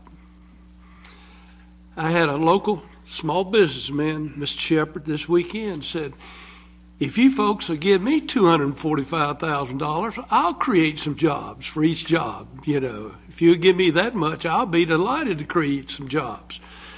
I'm sure we got a lot of business people in this county would be willing to create some jobs if we gave them $245,000 for every job they create. So I go back to my basic principle. If a location is a profitable location for a company, there's good work ethic in that area, they'll be more than delighted to come. And in light of that, I must vote no. Thank you, Commissioner Privet. A couple of things that I wanted to touch base with. Does anybody else have any other comments? A couple of things I want to touch base on is, and I'm going to try and address many of the issues that were raised today or raised tonight in public comments. One of the comments was that why don't we just finalize this agreement first and then show us? The issue with that is we can't do that, and we shouldn't do that, because if we finalize it, then what's the use of a public hearing? The importance of a public hearing is to hear the comments of what people are concerned about, and that's the reason why it's posted. It was posted on our website. My suspicion is at least 7 days, if not 2 weeks ago. so that's been posted. And what we are looking at tonight and what may or may not pass tonight is that very agreement. So there's nothing done under the table. It's out there in the public. It's out open for everybody to come, and I appreciate everybody coming. There's also a discussion about hiring outside the county, and those people may be hired outside of the county. And if I'm incorrect on this, I certainly apologize, but if I'm not mistaken, someone told me that Cannon Mills used to take school buses to local counties to pick up employees to bring them here. So that they were being hired, they were people hiring outside of Cabarrus County. So that's one. People have commented tonight they don't know what's in it. What's in it is exactly what is posted on our website and what has been presented. And in fact, one of the persons that spoke tonight met specifically with the county, with one of the commissioners on Friday, and was given the agreement, if I'm not mistaken. Is that correct, Commissioner Caruth? The agreement was given to that individual on Friday? Yep. And that's what we have.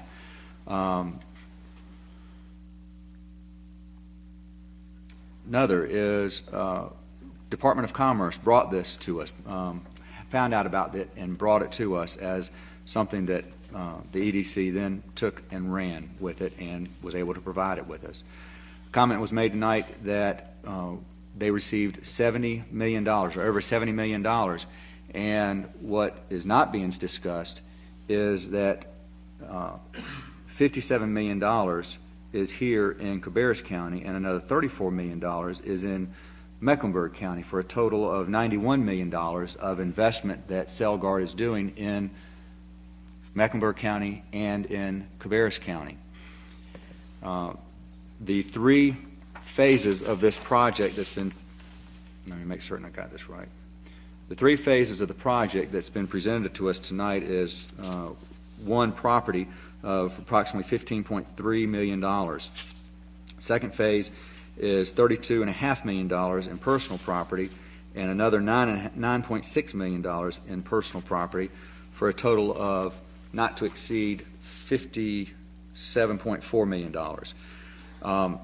I didn't, in preparing for tonight, I did some math, and on the 4-year grant for each one of those phases, the grant would total $1,229,508 as it relates to a rebate. That's after they pay 100% of their taxes.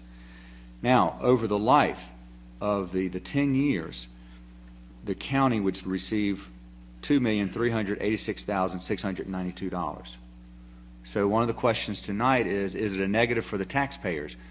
To me, that is a negative, is that we are gaining, or it's not costing the taxpayers. In simplistic terms, and I'm certain there's going to be something in contradiction to what I'm about to say, but it's not as simplistic, and I don't want to make it as simplistic. But if you see a penny on the ground, do you expend the energy to go pick it up? If you don't want to pick it up, then you leave it on the ground and you don't have that penny left in your pocket. What we're doing tonight is we're bending up and we're picking that penny up and we're putting it in our pocket. At the end of the day, no matter how much you are against it, 15% is staying within the county for at least 4 years on each phase, and then the other 6 years on each phase, we get 100%. That is a positive of approximately $1.2 million. Now, I'm a very big proponent of the jobs aspect of it, and I would ask that be discussed judiciously and try and keep it in there. And whether it's the 223 jobs or whether it's 200 jobs, I think it needs to be in there as best it can be. They agreed to the state.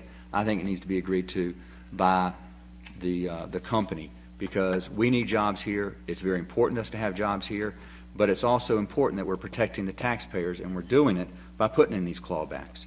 And that's the reason why this document may be 16 pages, but it's things that I look at as protections. We have an audit. That audit is done on a yearly basis, and that audit is done by our tax administrator. And if you don't want him around, then don't agree to the incentives. He has found a lot of things, and in fact, the value of property has increased when companies have had them come in. Another thing is it's tied to 10 years. If this company leaves any point in time in the first 4 years, 100% gets paid back, plus the $350,000. In years 5, 6, 5 all the way through 10, it's graduated down. It's graduated down. I like the aspect of 4G, which means it's tied to jobs, and there's payback. And the cost-benefit analysis, which I ran, and it's rudimentary, but there is a positive effect where the taxpayers get back, or the county gets back, over and above $1.1 million without the multiplier effect that Commissioner Poole mentioned, which I cannot determine. I'm not going to determine it, and I'm not even going to factor that in regards to the cost-benefit analysis. Another thing is, are they in competition with another company in Cabarrus County? No. There's not another Celgard. There's not another lithium-ion battery operating company, manufacturing plant in Cabarrus County. So they're not in competition, and it's not creating an unlevel playing field. And I think that I hope I've addressed, and what Commissioner Minot has said is, in our retreat, we were asking for innovative ways that we can strengthen our local businesses, as Mr. Shepard had brought up. I spoke to Mr. Cox probably, 22nd. And I talked to him and said, we have got to figure out ways that we can strengthen our local businesses. We've got local small and medium-sized businesses that we need to make stronger than they were yesterday. And I would be receptive to see what we can do so that they can hire the people, just as Mr. Shepard has suggested. There is no guarantee, but if we can make our local businesses, small and medium, stronger, then it makes a better Cabarrus County. Now, we have a motion before the board, and we have a second. That would be in favor of granting the EDC, or the Celgard incentive grant request. All in favor say aye. All opposed? Aye. Motion carries 4-1. Thank you. Mr. Chairman, thank you and the Board of Commissioners, and thank you again for your willingness to, anytime we need somebody to represent the county and work with us on a project, you've done it, and I appreciate it very much. Thank you. If those who are here for the Celgard would like to get up and leave, why don't we just wait just a few minutes, let y'all leave, so before we conduct any further business. Thank y'all for coming out.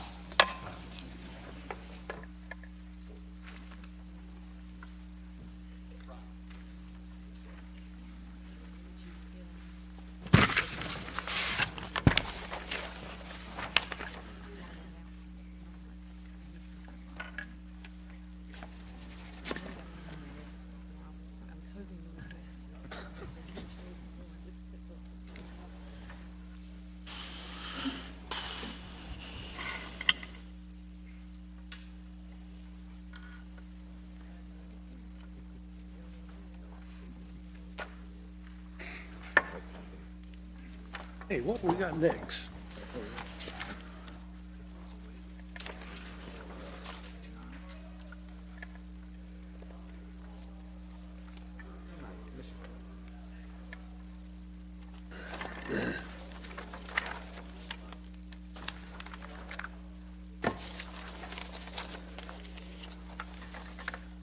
Thank you all very much for shutting the doors so we can continue business here. We have on G3, page 160, is a consent agreement for Hawthorne subdivision project. And at this point in time, I know this typically comes through Commerce and Mr. Marshall. However, bless you, Mr. Cook has been presenting quite a bit of information on this. And Mr. Cook, if you'd like to just fill us in on where we are right now. I'd be glad to, Mr. Chairman. This is the Hawthorne subdivision is actually located, or proposed Hawthorne subdivision located on Peach Orchard Road down in Harrisburg. It was approved through the town of Harrisburg for 104 single-family homes on about 82 acres of land on Peach Orchard Road. There was a consent agreement that was entered into with the then developer of Hawthorne and Cabarrus County that was actually filed back in April of 2007, in which the developer had agreed to pay a voluntary mitigation payment of $6,000 per lot and agreed to a build-out schedule at that time that ran from the year 2007 to 2010, 24 lots in 07, 32 lots in 08, 32 lots in 09, and 16 lots in 2010. Unfortunately, that developer apparently ceased operations. They have not actually constructed any residences on any of the lots. The bank, in this case Bank of North Carolina, foreclosed on the property and then took title to it as the high bidder at the foreclosure sale. They now have actually taken title to that property in the name Sterling Real Estate Development of North Carolina, LLC. Mr. Bob Burkett, who is here tonight at the meeting, is I think serving as a consultant for that entity and for the bank, and is helping them try to get this project off the ground, and has requested of the commissioners that they approve a consent agreement with Sterling Real Estate Development with the same dollar amount of voluntary mitigation payment of $6,000 per lot. My understanding is that from discussions with Mr. Burkett that he would like to address the board about the build-out schedule. Certainly under the old consent agreement, that would expire this year anyway. So I think he would like to address the board on that particular issue. Mr. Burkett, would you? He's offered your willingness. I heard that. I think that the schedule for build-out on this project is going to be determined by current economic conditions. I mean, we can't tell how fast it's going to go. We do have a builder who has entered into a contract with the banker, Sterling Realty, to build reasonably upscale houses, certainly for that particular market. Their contract runs out, and their takedown schedule, if you will, or absorption pace is slightly over 5 years, or 62 months, to build out 104 units. I think that's very conservative, but with the economic conditions we have at this point in time, it's probably not that conservative. It could well take that long unless the economy turns around and comes back. So as far as a phasing plan, because of the way the project was designed originally, there's a pump station all the way in the back. Virtually all of the main roads and access points have to be completed, the storm water, the water, and the sewer through those roads to get back to the pump station. There's been about $2.5 million spent off-site between force main, the pump station, and a 12-inch water main down from Rocky River Road all the way down to the project. The bank is hopeful that this builder will be able to purchase enough lots to not only give them some return on their bid, but hopefully recapture some of the interest that they've incurred over the last 4 years while it's set fairly fallow. Any questions for Mr. Burkett at this time? Not necessarily for Mr. Burkett, but these lots were already figured into the school adequacy, so that doesn't enter into this picture. Is that correct? That's correct, yes. Anything else? Do we have a motion? Let's see here. We have a motion to approve the consent agreement between Cabarrus County and Sterling Real Estate Development of North Carolina, LLC, for the Hawthorne subdivision, including the payment of $6,000 per lot to advance school adequacy with payment due at the final plating, and authorize the county manager to execute the agreement on behalf of the Cabarrus County, subject to review or revisions by the county attorney. We have a motion. We have a second? Second. We have a motion. We have a second. Any further discussion? All in favor say aye. Aye. All opposed? Motion carries. Thank you, Mr. Burkett. Thank you. Next matter that we have is G4, is the upfitting of the 7th floor of the Sheriff's Administration Building.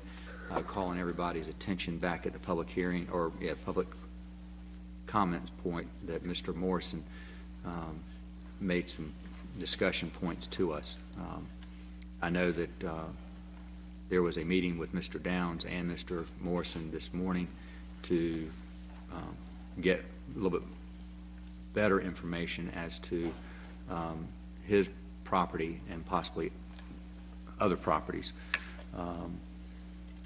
Do we have a motion at this point in time, or is there any presentation that y'all would like to have at this point in time, or is there a motion to table so we as a group can hear what Mr. Morrison's proposal was and anything else that Mr. Downs was able to provide? I'd like to make that motion to table so that we'd have time to compare these different offers, because this offer is different, and I understand the Board of Elections is also quite interested in one of those properties. So I'd like to table this. And I'll second that. I don't know, I mean, I know that we've been wanting to get this done, but I'm not sure if there's no time crunch so that we have to have it done immediately. So the tabling it would give us a chance to continue. And I know we're all getting weary of, but it looks like we're getting the bidding war now, so maybe we'll. Mr. Chairman, I should also mention that late this afternoon I received another proposal from one you've heard from before, lowering the price as well. The price more in real estate, so. I would suggest that we table this until June the 7th to get all the information in and get a final information.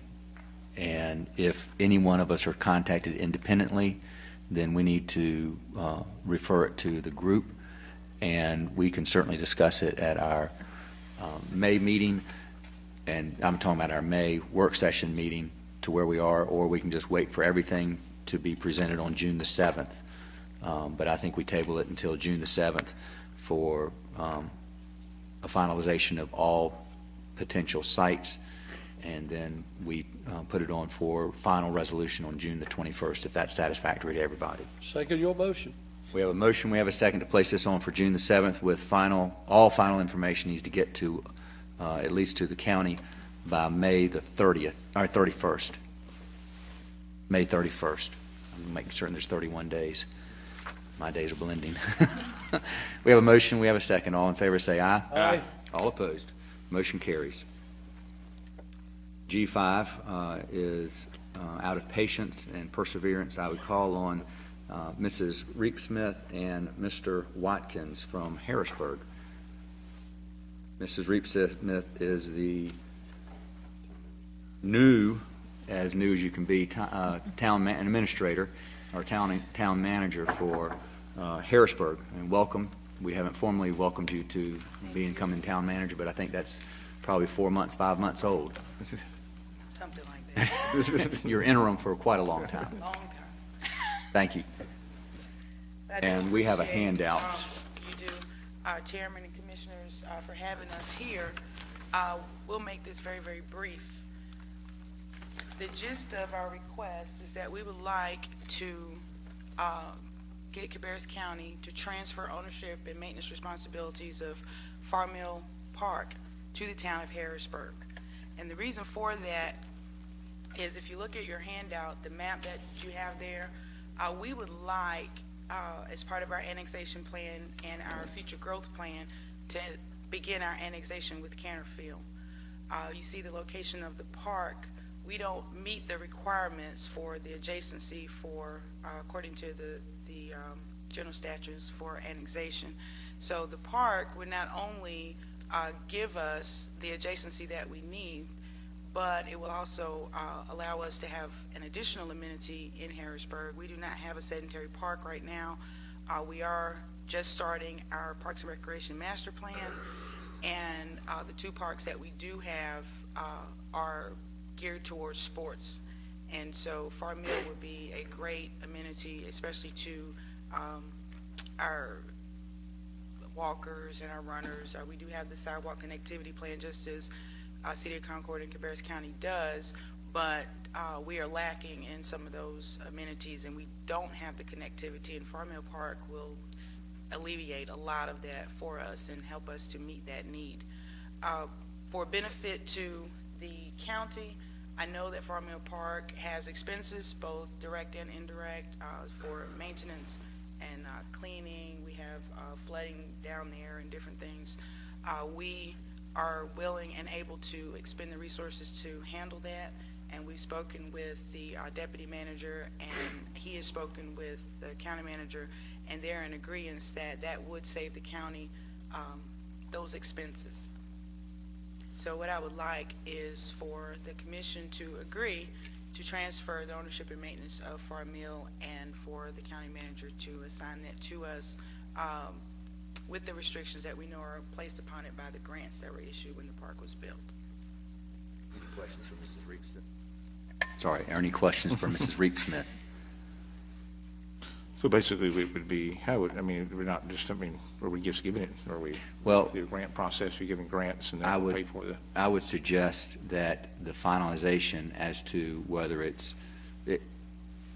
we've invested quite a bit in the park, right, yeah. So that it's going to be more of a partnership. And the question is what language in the document will protect the county, will protect and respect the rights of how we receive the park, as well as allow the city of Harrisburg, or town of Harrisburg, to take on what their responsibility is and what they're asking for. So that if we had a motion to authorize the transfer of Farm Mill Road Park, either through lease, through ownership, or whatever that needs to be done, so that the highest benefit is provided to not only the citizens of Harrisburg, but also for the county, then we can move forward with that.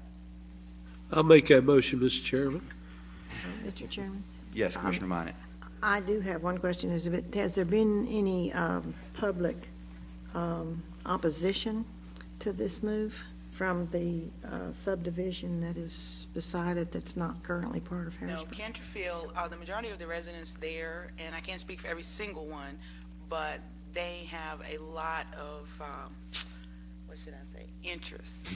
They want to know why they haven't been annexed, which is we get a lot of calls to our town, and they're very confused when we tell them they're not in our town limits because they're water and sewer customers already.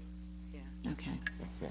We have a motion to transfer either by ownership or lease that is consistent with the manner in which we receive this property, and also to the benefit of both the town of Harrisburg and the county. We have a motion. Do we have a second? Second.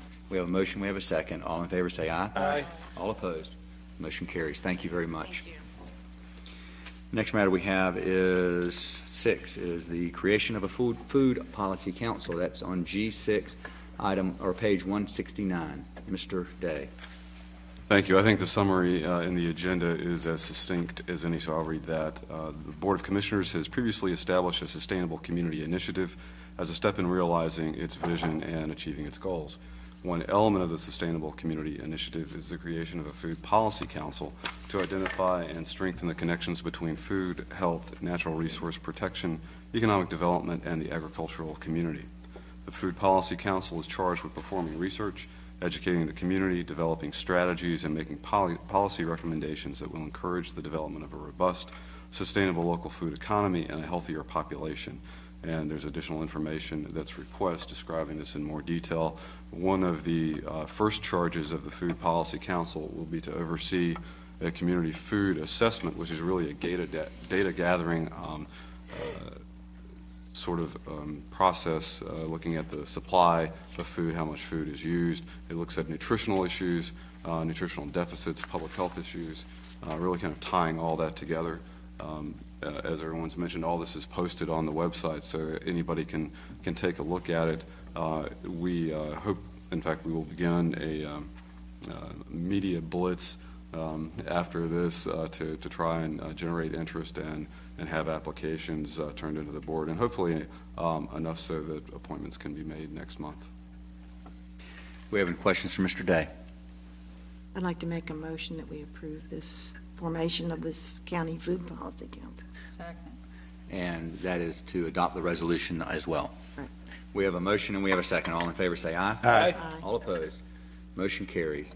Mr. Chairman? Yes, Commissioner On Minor. this subject, I think it's timely that we mention that Mike Downs is in Raleigh this evening receiving the award, and I would like to say thank you to our county manager, Mr. Day, because I know how much he worked toward that. And if you could explain why Mr. Downs is in Raleigh and what's going on.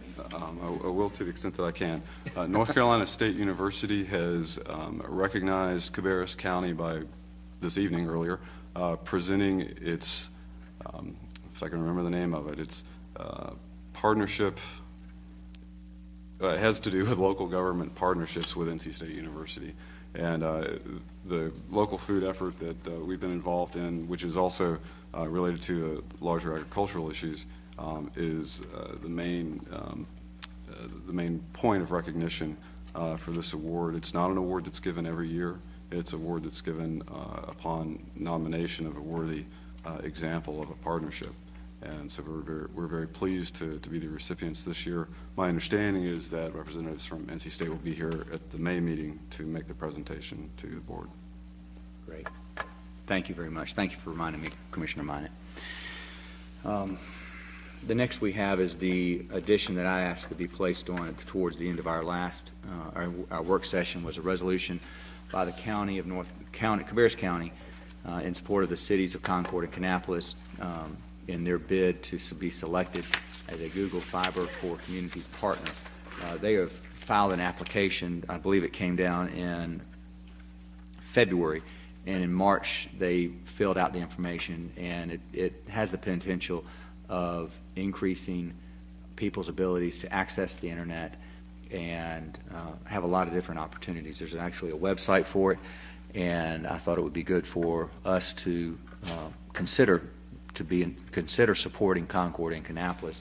There is a resolution that's attached, and I would just ask that we consider passing that resolution. I make a motion we adopt the resolution, Mr. Chairman. We have a motion. We have a second. Second.